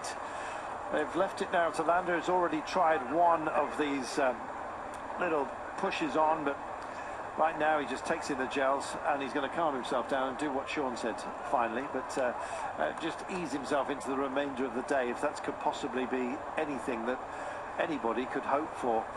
With so much climbing still ahead of us, there is at least a plateau, and as Robbie was saying, a driving descent which will actually take us to an intermediate sprint. Some pocket money for somebody up for grabs there, but really it's the finale, a stage win for some, but more important than that, positions overall that are going to be extraordinarily important. And Ben O'Connor wants to hold on to his spot overall. Can he possibly? Here comes Jay now, just jiggling to the middle of the road. His favourite kind of music. Well, can he indeed set the tempo and come through? Nobody's going to upset him for this. He's almost saying, is it all right if do you mind if I just... They don't mind at all. Jay Vine has had such a long road back. He deserves this, Robbie. Yeah, you're just telling Ben O'Connor, listen, I just need to just settle in front of you for a moment. And Ben would have said, it's okay, mate. I know what you're doing. I need a couple of pints. Just one. Just one. Well, here we go. 600 odd metres. He's still not put his nose in the wind just yet. Where he's sitting right now is just enough, Robbie. Yeah, it's absolutely perfect. He might have said to Ben O'Connor, I need a couple of points, and Ben O'Connor would have said, oh, mate, I need a couple of pints. because that is his plan after all with the whole Vuelta's over. And that's his way as well. If he could have spoken, that's what he would have said.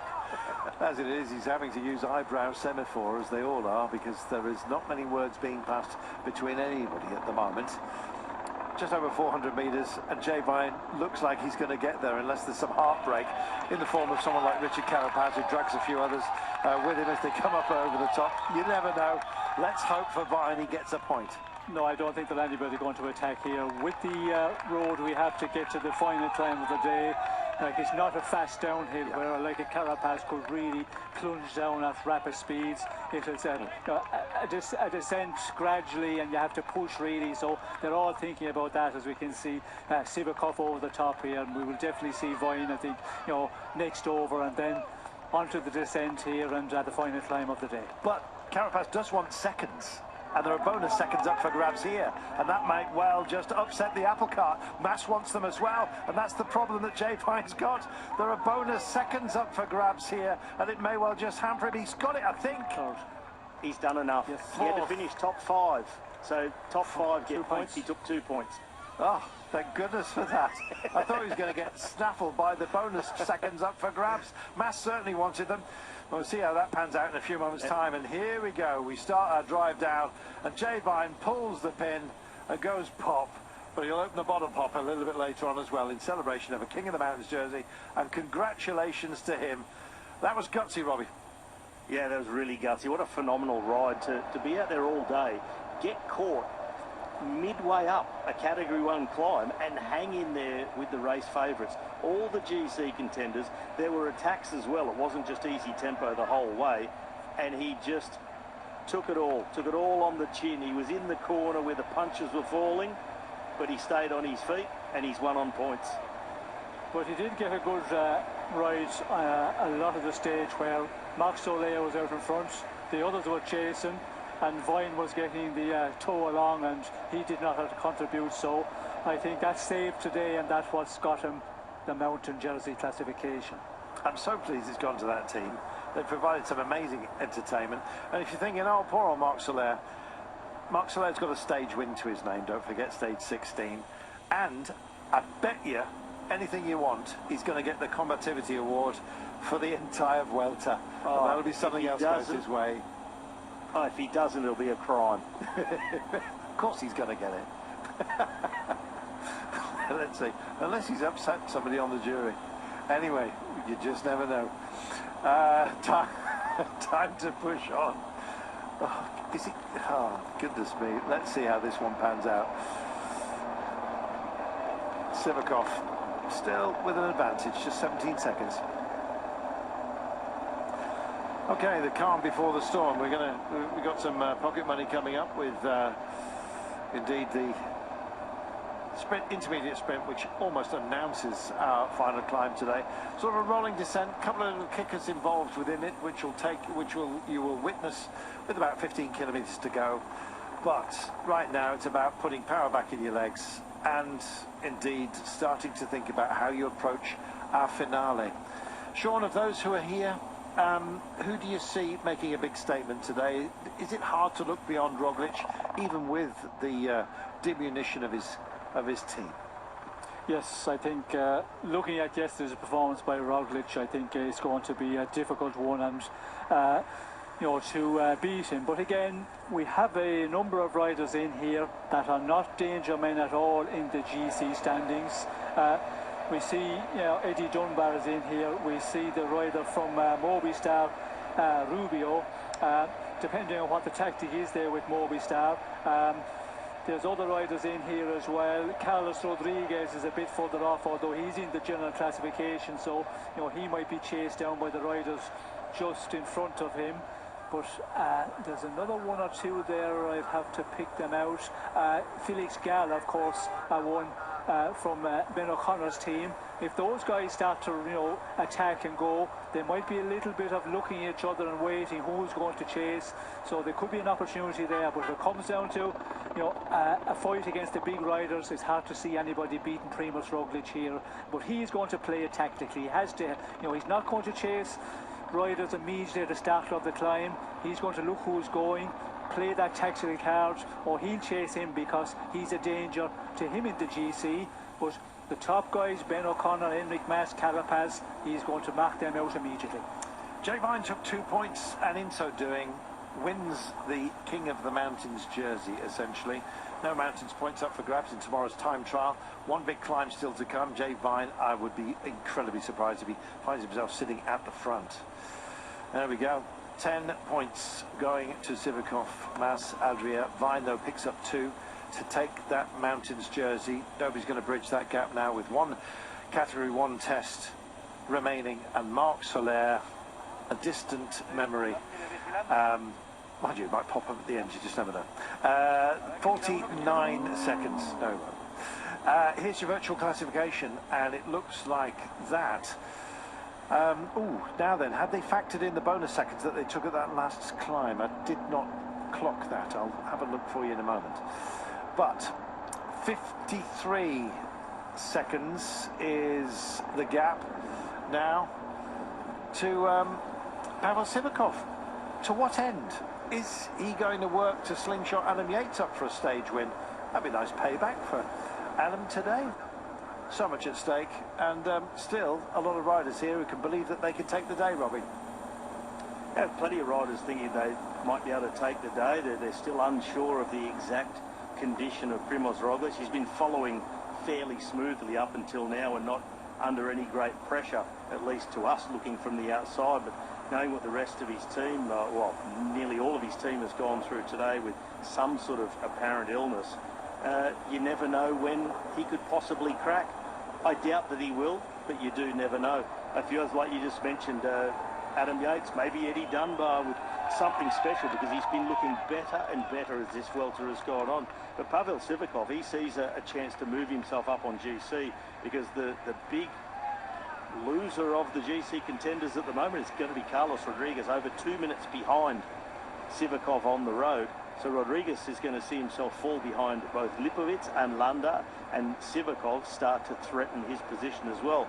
He could well drop to the back end of the top 10 from 7th. Sean, we had some bonus seconds at the top there. Mas took 4. Yes, so that gives him an advantage over Richard Carapaz of 30 seconds. He started out today 26, so increases it by that 4 seconds. So yeah, Mas is working on that yesterday as well. He was looking really good, 2 kilometers, 2.5 out, but he did have trouble finishing it off on the final 1500 meters. But he is pulling the advantage, and it's going to be an interesting one now for Ben O'Connor, because he's the one who is going to fight like a dog here to hold on and trying to stay on the podium. And who knows what he can do at the end of this day, because out of the race leader jersey, sometimes that can be a weight on your shoulders. Sometimes it can really improve the rider's performance, but he is definitely up for the big fight here, and try and finish this well on the podium. And what a performance that will be. And this is going to be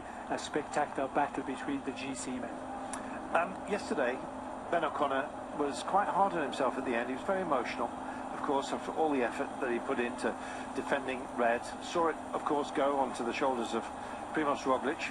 Roglic with an advantage over O'Connor now of 1 minute and 54. And Ben said, he lost it towards the end. He said it was a really average performance in the last kilometre, and referred to himself in those terms. And I just wanted to put my arm around him and say, listen, mate, you're an absolute hero. It's given us so much joy. And today, I'm sure the team would have rallied around him and said, come on, snap out of it. Let's give it one more kicking, Ben. And indeed, second place, if he managed to hold on to that, I would absolutely love it. If he gets a podium, Robbie, I just can't wait. Yeah, I think it'd be brilliant to be finished on the podium. Even better if he can finish in second. He has a 22-second advantage over Enric Mas after Mas just took those 4 bonus seconds. That's going to be a tight battle. And of course, with the time trial still to come, I'd say they're fairly evenly matched. Maybe even with Ben O'Connor a slight advantage on a flat time trial compared to Mas, but we'll find out that tomorrow. But I think Ben O'Connor, even though sometimes in his interview, very quickly he'll say what I did right, what I did wrong, what I feel down about, but he gets it out. I think he releases it, and then he's able to move on to the next thing, and I think it's put him in a good frame of mind for today. No, he doesn't have the leader's jersey anymore, but he's got so much to fight for. Spanish television have picked up on some rumours, and we underscore that heavily, that there is salmonella in the Red Bull Bora Hansgrohe team. Member of staff has been taken to hospital. Now, should that prove to be the case, that is terrible fortune, quite frankly. I mean, we'll wait to see. They are only rumours, we underscore. But at least the dreaded word COVID hasn't popped up just yet on the rumour mill. But, you know, it's anybody's guess. Whatever it is, it's a problem for Red Bull Bora Hansgrohe, Robbie. It is, if that rumour is in fact true, if that's the case for Danny Martinez and Alexander Vlasov, who was so incredible yesterday and you know, dropped very quickly today. We have also just seen a report or a retweet from Sportser, the Belgian sports agency, who put on a piece about Dents and Gamper, the fact that they're out of the race. Apparently a source close to the team says their abandons have, they're not out of the race because of illness. It's purely fatigue, and their job has been done. There was not much more for them to be able to do today on such a mountainous stage. So their situation is completely normal in terms of what is expected of a domestique and the amount of energy they've spent throughout this race. So there's quite a lot of messages swirling around the Red Bull Bora Hansgrohe team, and we do keep our fingers crossed for Primoz Roglic that he hasn't been affected by any of what is rumoured to be salmonella outbreak or food poisoning, because quite frankly he's had enough bad luck to last a couple of careers. Sean, you know what it's like to get so close to victory at La Vuelta and have your dreams dashed. Of course, you did go on to win it on another occasion, but you know, speculation is one thing. What we do know is that there'll be a lot of pressure on Primoz Roglic.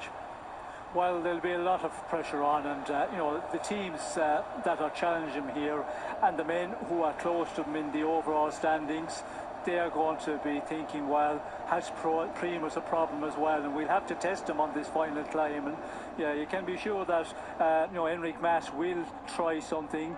Ben O'Connor, not sure if he will try something. He will probably follow for most of this climb, and if he's there in the end of okay, if he feels that, yeah, I'm on a real good day here, I could maybe take some time back on Primoz Roglic. And the rumour mill is going to be turning big time because of what's going on here for Red Bull Bora Hansgrohe, the riders dropping out. But sometimes, yeah, it can be within a room. Riders, you know, you can have personnel there. The Swan Yu, who's looking after the riders, if it's in that area, you know, it can be held in just that local part of the team, I mean within a few people. So if you're not in that connection with those guys, then you can be safe, but it's always a worry, and depending on what the problem is, you know, Primoz is going to be thinking, well, was I in contact, was I, you know, close with those guys? Doesn't look like they have problems, but at the moment we're coming to a real difficult final climb, and that's where, you know, the big energy demand will be. So hold on to your hats. We've got an intermediate sprint coming up. That'll be in about 4 or 5 kilometres time. It's well, with 9 to go, do the maths. 13.8, so just shy of 14. So yeah, between that number. However, minute and 12 now to Sivakov. Well, he's actually flown the coop. How much does he need to have in the bank in order to deliver this? Perfectly reasonable climber, often in the service of others, Sean. He's done it in the past. He did it in the Vuelta a Burgos, by the way, up to Lagunas and Dea. That was a tough day. Beat Xiao Almeida, Miguel Angel Lopez. This was back a couple of years ago, 2 years ago. He's got a history, Sean. He can pull it out of the bag. Yes, but unfortunately this terrain is a real difficult one for a rider solo out in front. If this was in a descent, you know, really rapid descent and onto the final climb, you know, it would not be as much energy demanding, but he's had to invest so much, as we can see here, and this is really going to hit him on the final climb. And yesterday as well, we see that he started to struggle. He lost, you know, over 2 minutes to Primoz Roglic. I think, yeah, it's Red Bull are playing here. They're just, you know, riding at that tempo. They're not concerned about this man at all. They have to make a tempo. in that group of Primož Roglic. Otherwise, the more riders will start pinging off the front left and right, and it's just to stop that happening and get onto the final climb. So for this man, unfortunately, this terrain, the form he's been showing recently, I think the odds are stacked against him big time. I think you're right. Well, let's see. He's got 1:13 at the moment, and they haven't kicked off the battles back here. Carapaz not getting up for those bonus seconds when I think he, from the mood of him, the view of him on the bike, it looked like he was thinking about it. I'm just wondering, you never quite know with Richard Carapaz because he gets so much stronger the deeper he goes into a race. And indeed, the deeper he goes into a stage, Sean, he suddenly finds himself, doesn't he? He does, although yesterday we did see him, he was active, you know, when Primož Roglic clipped off with just inside the 5 kilometres to go. He gave a few accelerations, but wasn't able to, you know, make a gap to the other ones that he wanted to do it at all. Yesterday he was, you know, 21 seconds in the GC off Enric Mas. He finished up at the end of the day at 34, so he actually lost time there, but that's, you know, some days you lose a little bit, other days you can gain quite a lot, and Carapaz on this sort of final, if he's on a good one, then he can cause problems. But he was trying to, you know, move around there for that sprint, as you said, Carlton, but just didn't have it in the legs to take any of the time bonuses. Well, we said at the beginning of this race that the time trial is going to tell plenty of stories. We've had so many tales to tell, haven't we, in the meantime? But it could come down to performances, and maybe out of norm performances, spurred on by, of course, riders, spurred on by the fact that they could make some big moves as far as the general classification is concerned. It's tight, basically, on the timers, isn't it, Robbie? It's very tight at the top. Well, the very top is where the biggest distance is, from Primož Roglic down to Ben O'Connor at 1:54, but that's 22 seconds to Massa. Another, what's that now, 38 seconds to Richard Carapaz. Then the next group of riders, Gaudu, Schellmuser, Rodriguez now falling away out of that group, but Lipovic's not far behind them, Landa pretty close to him, Sivakov making moves now. And you know what, I'm going to go out on a limb and I'm going to go the opposite of what you guys just said. I'm going to give Sivakov a chance because I'm thinking of stage 15 when he was in the break with Vlasov and Castrillo. He drove it on the front with no assistance whatsoever all the way up. Finished third on the stage, 30 seconds from Castrillo, and held off all the GC favourites. He has got a long-range effort in the legs. Of course, it's dependent on who does what in this group, but I'm not saying he's no chance. I'm giving him a 50-50. Good for you. He was runner-up, by the way, in the Giro d'Abruzzo, and that is a pretty tough race. It took a stage there as well earlier this year. So no slouch at all. And it was the run to Akia, and it was a bit of Akia. Yeah, he did a great job. Probably a bolt missing. Beat Alexei Lutsenko, George Bennett, Diego Ulissi was leading. You know, some pretty handy riders around him. So yeah, Adam Yates finishing 12th on that day, so it was a toughie, and Sivakov made it count. He's got the legs, he's got the demeanour, but has he got what it takes to hold off a battle that's going to rage behind Sean? No, I'm afraid not, and we can see here, you know, he is struggling at this point, and we can see on the front of the peloton, T-Rex, Quick Step starting to push on. And this is going to really, you know, bring down the advantage of 1:08 for Sivakov, and yeah, this is not going to be a good situation going on to the climb. And you know, this final climb, this is a real killer. It kicks up to 17 and 18%, and it's a 7.9 kilometre climb.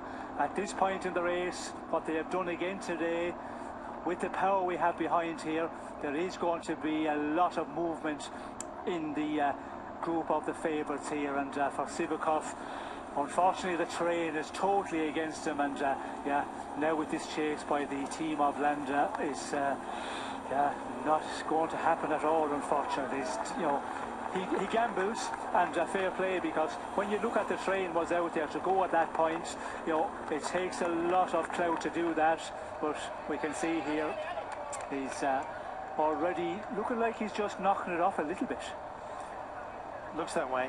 Let's see if he's got something left to reignite, but honestly, I don't think anyone's got much left, Robbie. It's been a hell of a race, this. Here he goes through the sprint.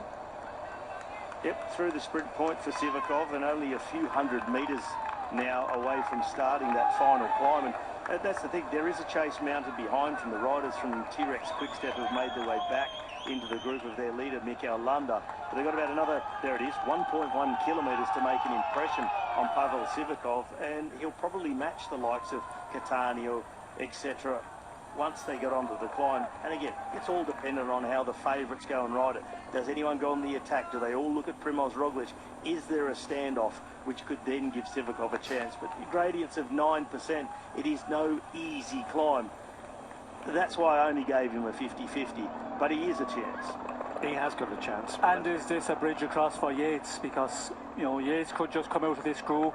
He's not going to be a big marked rider in the GC because he's a long ways down. Sivakov, if he can just rest up a bit, Yates come across, and we know Sivakov, his climbing abilities, he can go for quite a bit, and maybe the stage victory with Yates, that's what they're playing here at the moment. And we did see the Director Sportive's car coming to him, and it looked like he just took a little bit of that power off the pedals because he still have this 54 seconds now, and I think this is a tactic for Yates to get across and go for stage win. Let's see. Alan Blythe will be very pleased with his pick today. 8.1 kilometres then, and we are properly kicking into it. Here we go. We got very early ramps, by the way, of about 7%, eases to 5, and then picks up to 10, and that's a smack in the face with a wet kipper, as my old grandpa used to say. And let's see, indeed, how these guys deliver.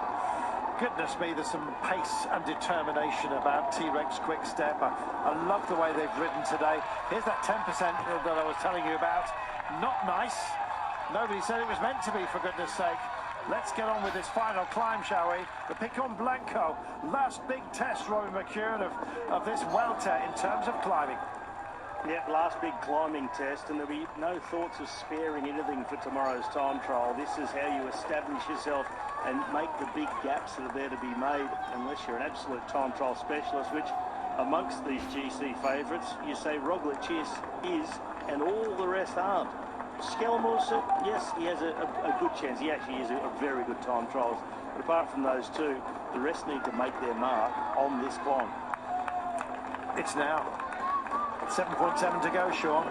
Well, as long as we have riders here from T-Rex Quickstep, continue on to set the pace. It's going to be us wait, watch who's moving.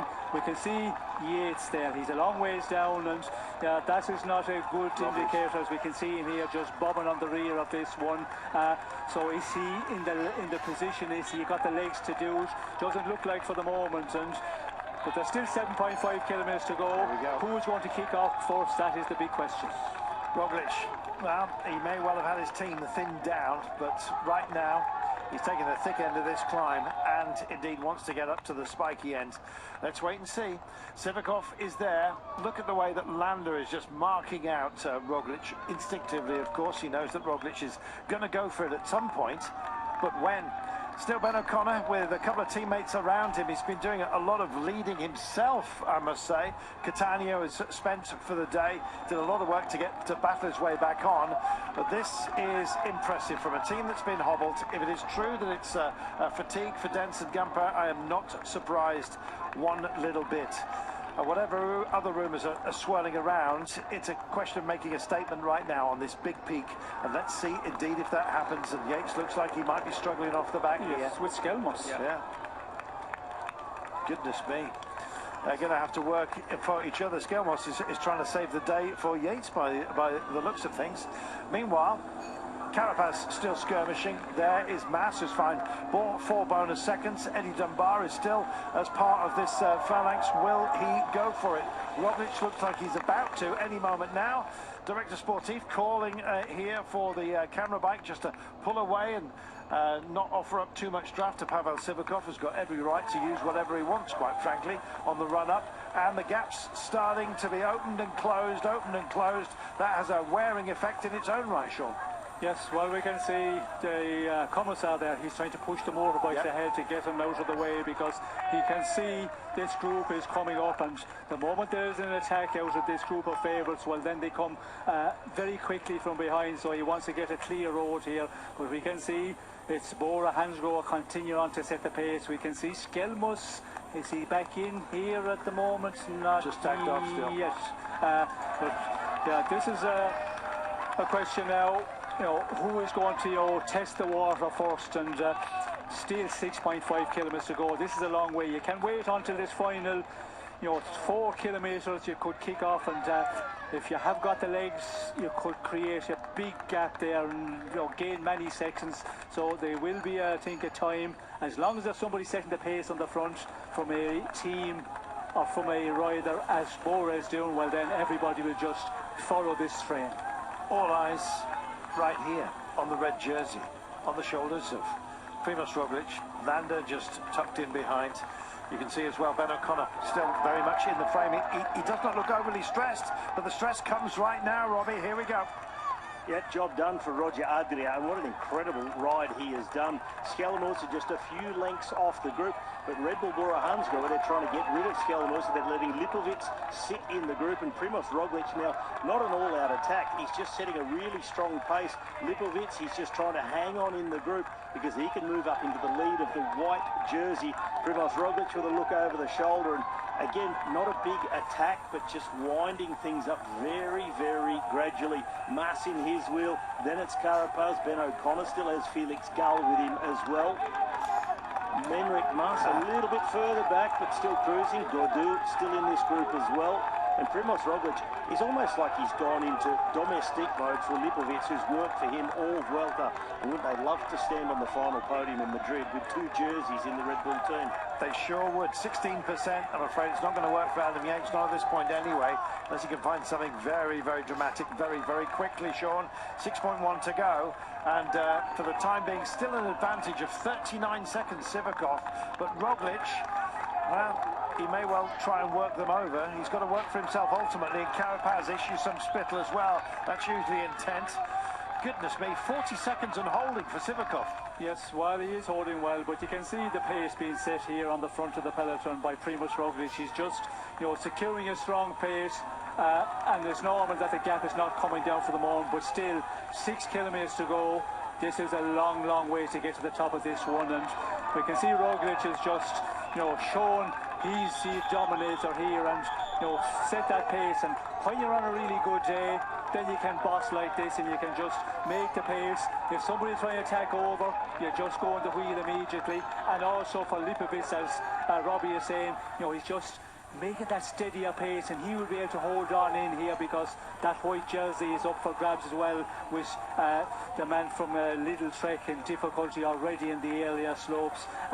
So yeah, it looks like that Roglic is just, as I said, in the armchair.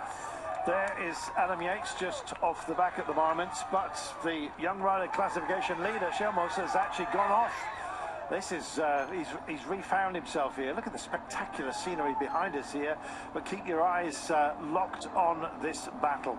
Well, having teammates around you can be absolutely so useful. In fact, if they're prepared to do their work for you, of course, Roglic should work for Lipovic, and now vice versa. Sivakov out there to help himself, and still holding 39 seconds as predicted by Rory McEwen. He's got a chance, and with every pedal stroke it kind of magnifies, doesn't it? 5.6 kilometres to go, coming just to a little easier section of 6% before it kicks up again to 12, and that nasty little ramp of 16, don't forget, sits within this climb as well. They're doing a phenomenal job out there. What a day. And we just see Primož Roglic there coming beside Enric Mas, and he just looks into his face and yeah, just continues on as he comes to the front of affairs again here, and his teammate just setting this pace. But what point will the riders be able to go on the attack, will want to go on the attack with this pace being set by Red Bull?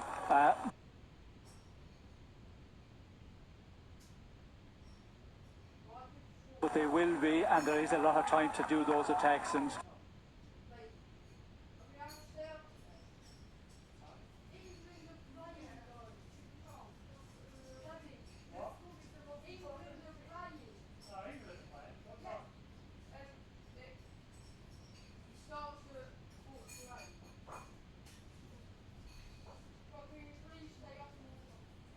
yeah, who will be the first one will dare to do it with the weight?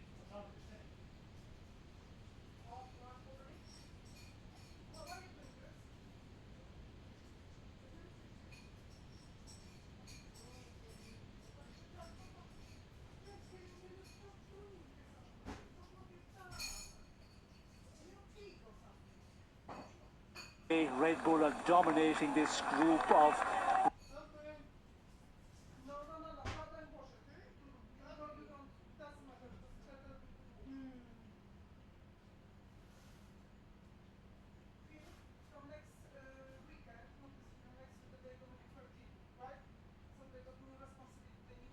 red jersey. Carapaz.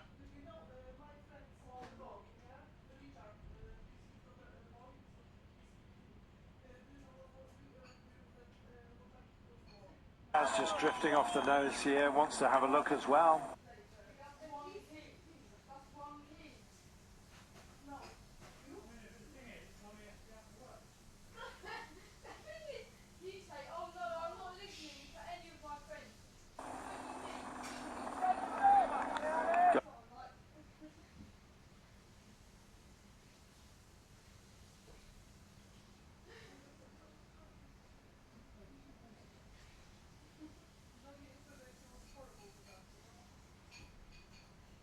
Gosh, Enric Mas sitting just in front here.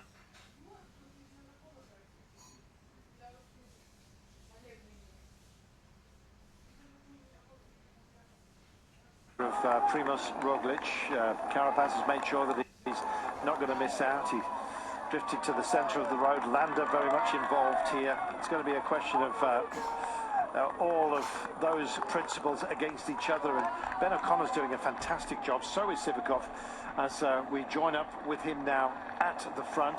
Yates distanced, I'm afraid, by a margin of about 12 seconds, we understand. And, well, the damage is going to be done further. This is Anna Rubio, just off the back of where he wants to be in support of Enric Mas. But Enric Mas, plenty of support on the road. Can he possibly respond to it as Eddie Dunbar goes?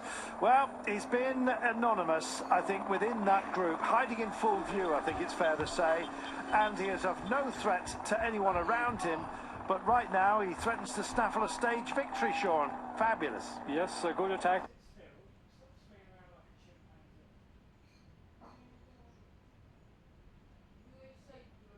But we can see Lipovic just open the pace a little bit when he attacks, but will he be, ordered just to keep it a little bit steadier there, because steady Eddie is not a danger one, but if he gets that, 20-30 seconds in advantage, but you can see Lipovic continuing on here, and it will depend now how much Eddie Dunbar has. If he's on a real good day, well, he can climb rapidly. As we can see, he's pulling out a nice advantage. He is, and Adam Yates has got back within this group as well, just tempoing himself, but the tempo has completely changed from this lead group. Eddie Dunbar has set sail here, and maybe it had been knocked back just a little. Sivakov is up the road. Dunbar's got to find 31 seconds, though, before the line. Maybe, indeed, more than that if Sivakov kicks on again. Let's wait and see. 29 seconds. It's coming back, and everyone is starting to grind into this mountain right now. 28 seconds from Sivakov back to the Primoz Roglic group, with Landa in there, of course. Sharmos, we remind you. Ben O'Connor, likewise.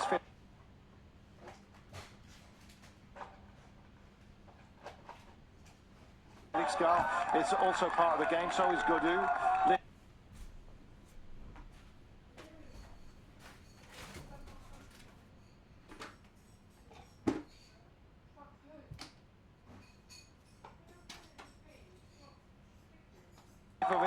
Carapaz, Mas, we mentioned. Baradi's still hanging on in there, valiant.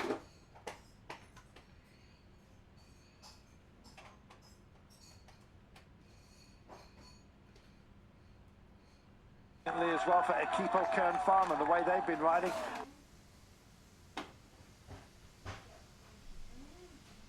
Never discount anything.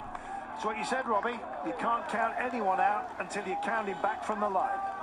No, you can't. And Pavel Sivakov, he's a master at finding his tempo, which is right on his absolute limit. And that's what he's been riding since the bottom.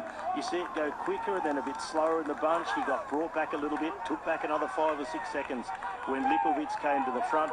And it seemed always going to be riders who are just off GC a bit further back, most likely to try and go across to Pavel Sivakov and overhaul him. I'm thinking possibly Felix Gall if Ben O'Connor gives him the go-ahead. But certainly Eddie Dunbar, the perfect man to go up the road. No threat to anybody. Well, maybe to Adam Yates, who's just back on the back of the group. He'll overtake Sepp Kuss, who's been dropped today as well. And probably Carlos Rodriguez. He's too far in front for Dunbar. But it's a perfect opportunity to go for the stage when I hope the favourites just all look at each other as he slides on up the road. But Sivakov, he's in the hurt locker and loving it. 18%, Sean. It's not pleasant, but look at this. Further down the road, there's only enough room to go through here, single file, and leading this dance. It's hardly a conga, but at the moment, looking settled into that position. Primoz Roglic through the crowd. Yes, well, we see there where Sivakov was, just kicks up to that real steep grade in 16, 17%, and this is the safest place to be. Primoz Roglic just out in front with those crazy spectators at times. You do not want to get tangled with those guys, and we can see the way the gaps are starting to open there with Mas following Primoz Roglic. They are. Here comes Carapaz. He's just rounding round the lander at the moment. Just slotting into that position is David Gaudu, and Carapaz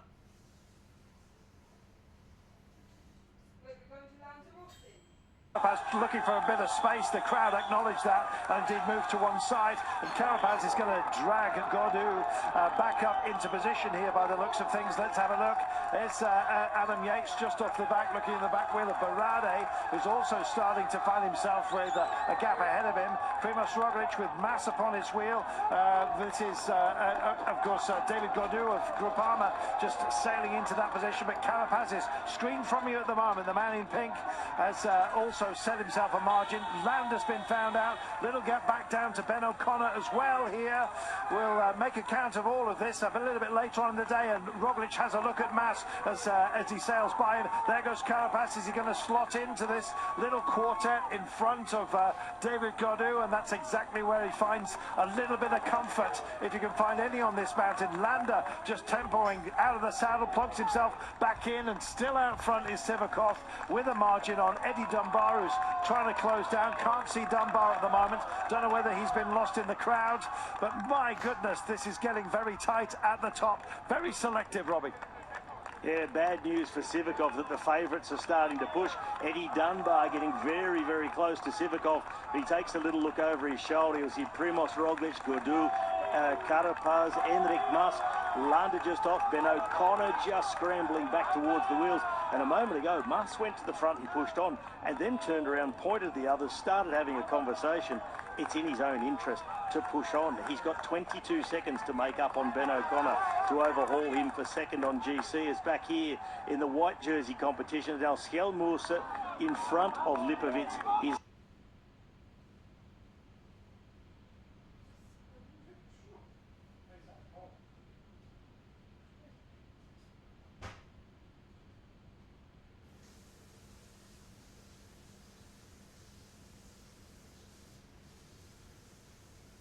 nearest rival for that white jersey, so they're sticking to it.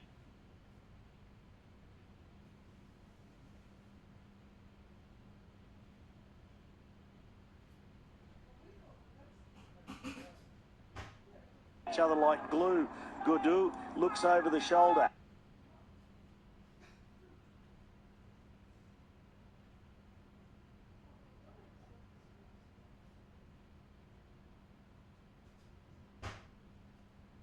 Hasn't dislodged anyone just yet.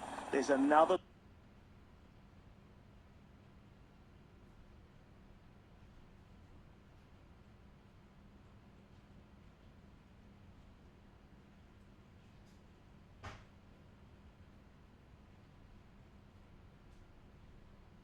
little pause, and Sivakov survives.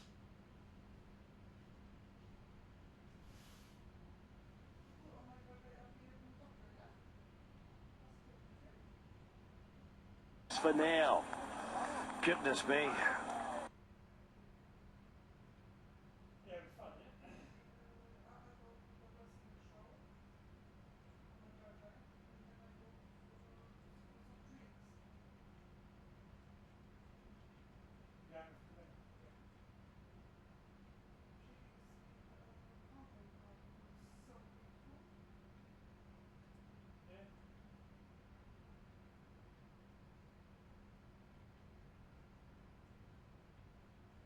Well, you know what I say about little paws, they can be scratchy. Let's see. Indeed, if this happens right now.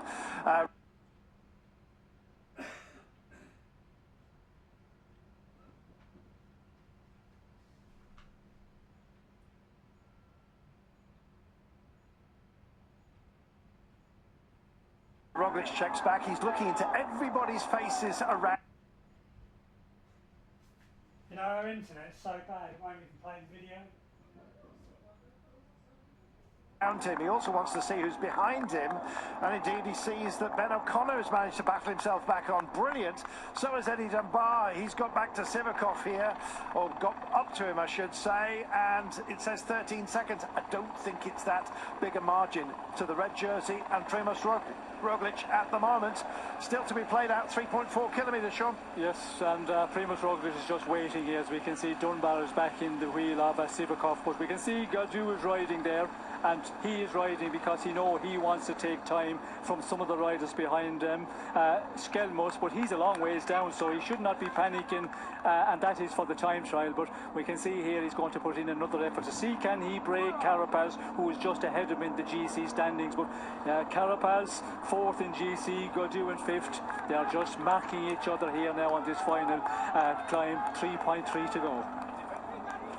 A defensive ride potentially for Primož Roglic at the moment. That's all he has to do, quite frankly. Such is his margin of advantage overall. However, he's given to just taking the bait on occasion. Will he be goaded into that? Let's wait and see. 10 seconds separating out front. Sivakov and Dunbar are now riding together. Berardi is also making a bit of a statement, has done today, but none greater, of course, in terms of weight than what Primož Roglic does now, Robbie. Well, Roglic, he seemed to be looking over his shoulder, looking for the whereabouts of Lipovic, who's back there with Skelmos. David Gaudu, on the other hand, he'd like to push on and get rid of Skelmos because there's only 14 seconds between them on GC to the advantage of the Frenchman from Groupama, and Skelmos, a time trial specialist, will mow him down tomorrow. And Berardi says, if you're going to pause, I'm going to hit play. Away they go, Sean.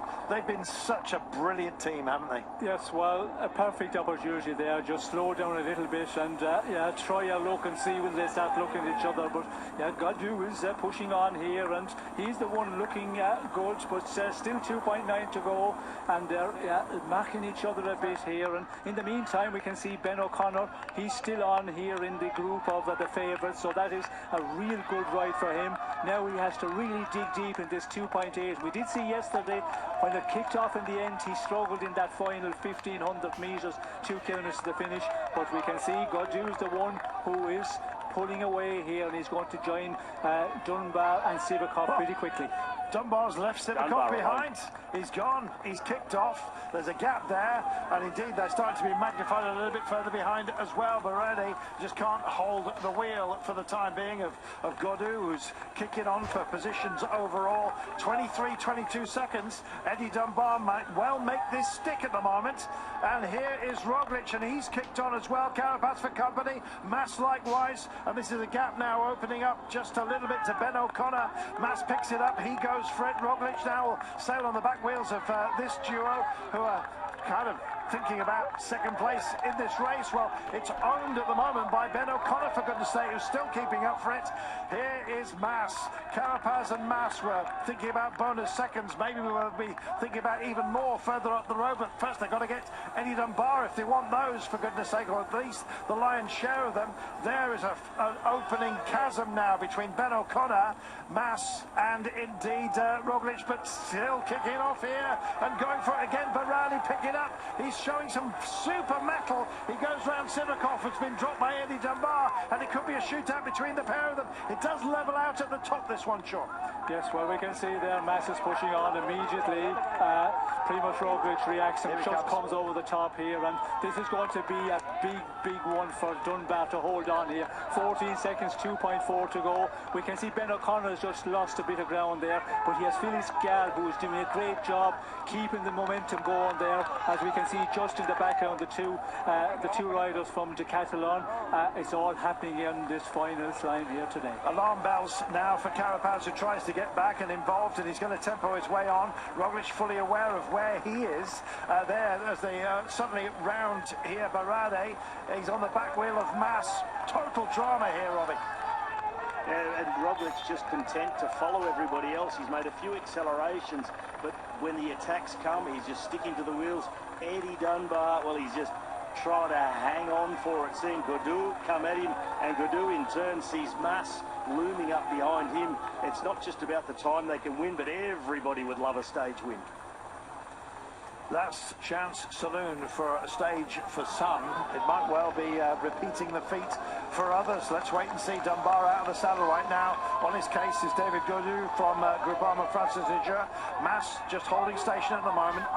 Elbow flicked out here by Barade. Wants a turn from Carapaz, who's only just managed to get back on here.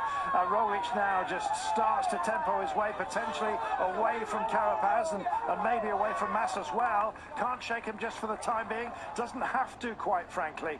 This man, Eddie Dunbar, would love to grab himself another stage win. Took one as a sprightly, in a sprightly scenario where he kicked on for effectively a sprint finish on stage 11. What can he result in right now? Well, it could be another sprint at the top of this mountain. 1900 metres to go. He's holding station short. Yes, he's holding on, and he is, digging real deep here. But everybody is. The question is, with Primož Roglic and Mas, is Roglic waiting to the point where he just gets down on the drops there, as we can see Carapaz down on the drops, getting back into the wheel as Primož Roglic. There's a lot of time left here. You see Dunbar just out in front, but has anybody the kicks to get across to him? And yeah, Dunbar, he's just going to have to dig deep as possible and keep on fighting, and he's hoping that everybody else is really suffering as well. Do you know what? Steady Eddie has enthralled us with what he does. We know he's got a sprint finale on him as well. There is a little plateau, and it might well be that part of his armoury has to be used. 1700 metres to go. We're heading up towards the clouds here, but it's sunny, you might say, as far as the action is concerned. This is absolutely wrecked together. We've got the principals all where they need to be, going up against each other. And I've got to tell you that Ben O'Connor is still wrestling it. He's not that far behind here, Robbie.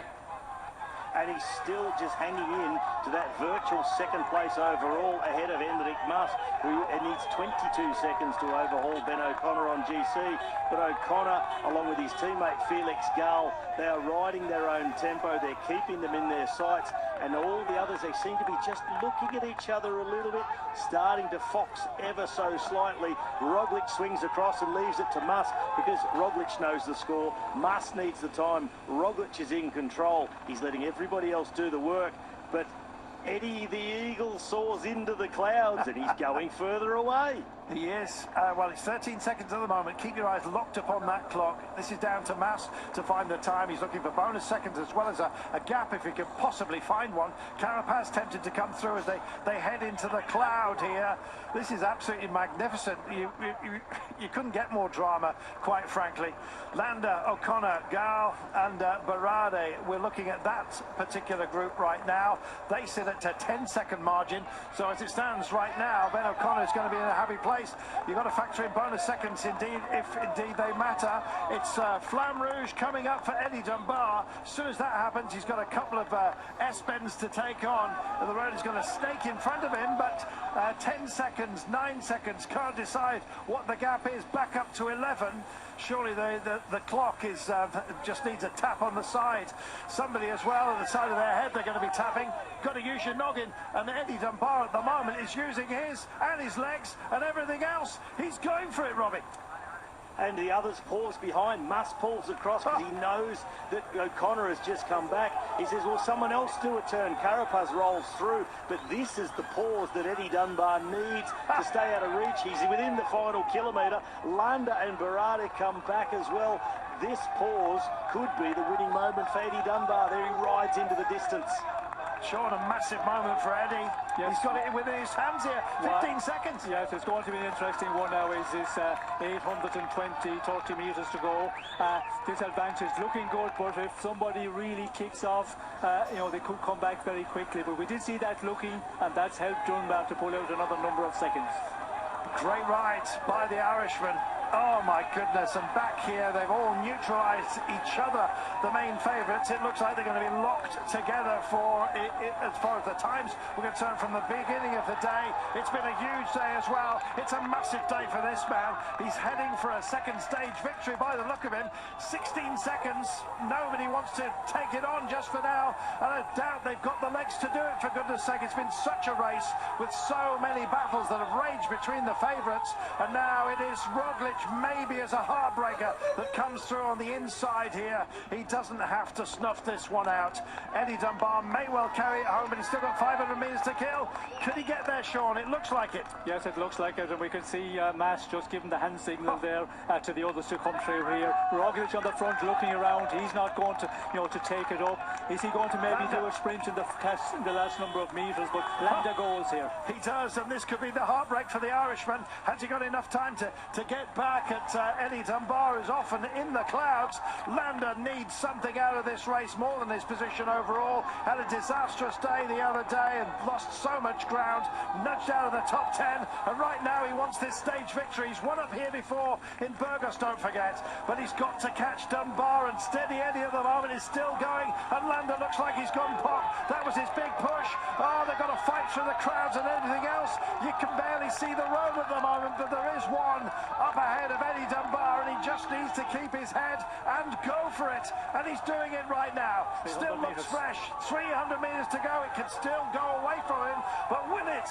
Oh my goodness, Sean, your man here is shining brightly in the cloud. Yes, it's looking good here, and he's inside the 300 metres to go. We can see Masses on the front here.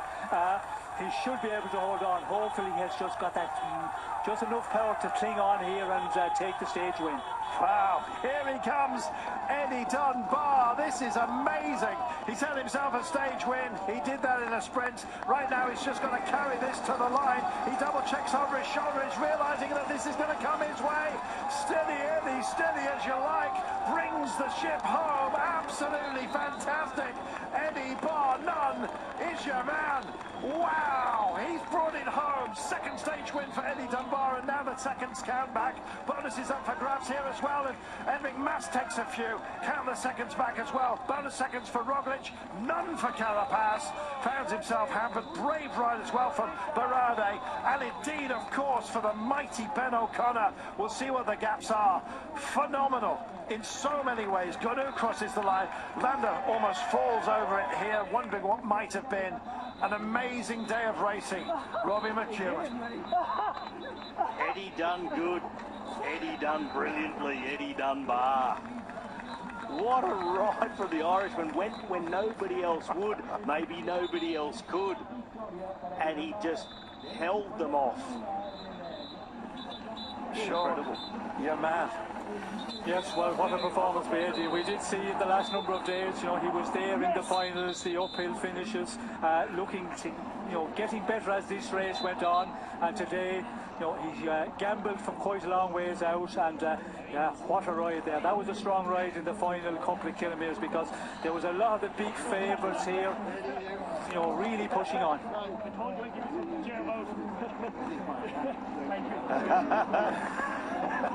That's team owner Jerry Ryan, the Australian caravan mogul, amongst many other things. And Eddie saying to him, I told you I'd give you something to cheer about. And Jerry Ryan actually also of Irish descent, so it's a big Irish day atop the Pt2 Blanco. I imagine there's going to be a big one tonight in Chiswick as well. Oh my goodness, how wonderful was that, Sean?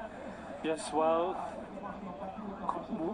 very worried there, at 1,500 metres to go when we see, some attacks being put in by the riders. But, this man, he really finished strong, and yeah, we heard him say, I promised you I was going to give you something to celebrate, and what a ride here, because we did see on that climb you had to be on a super day, and Eddie Dunbar puts in one of these super rides which he's capable of doing when he's on top shape.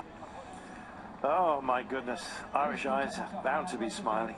Orla, I'm sure, cannot wait for the breakaway show to offer up yet more cheer, and we offer our congratulations roundly to Eddie Dunbar. Likewise, as well, to Ben O'Connor, Robbie. Brilliant.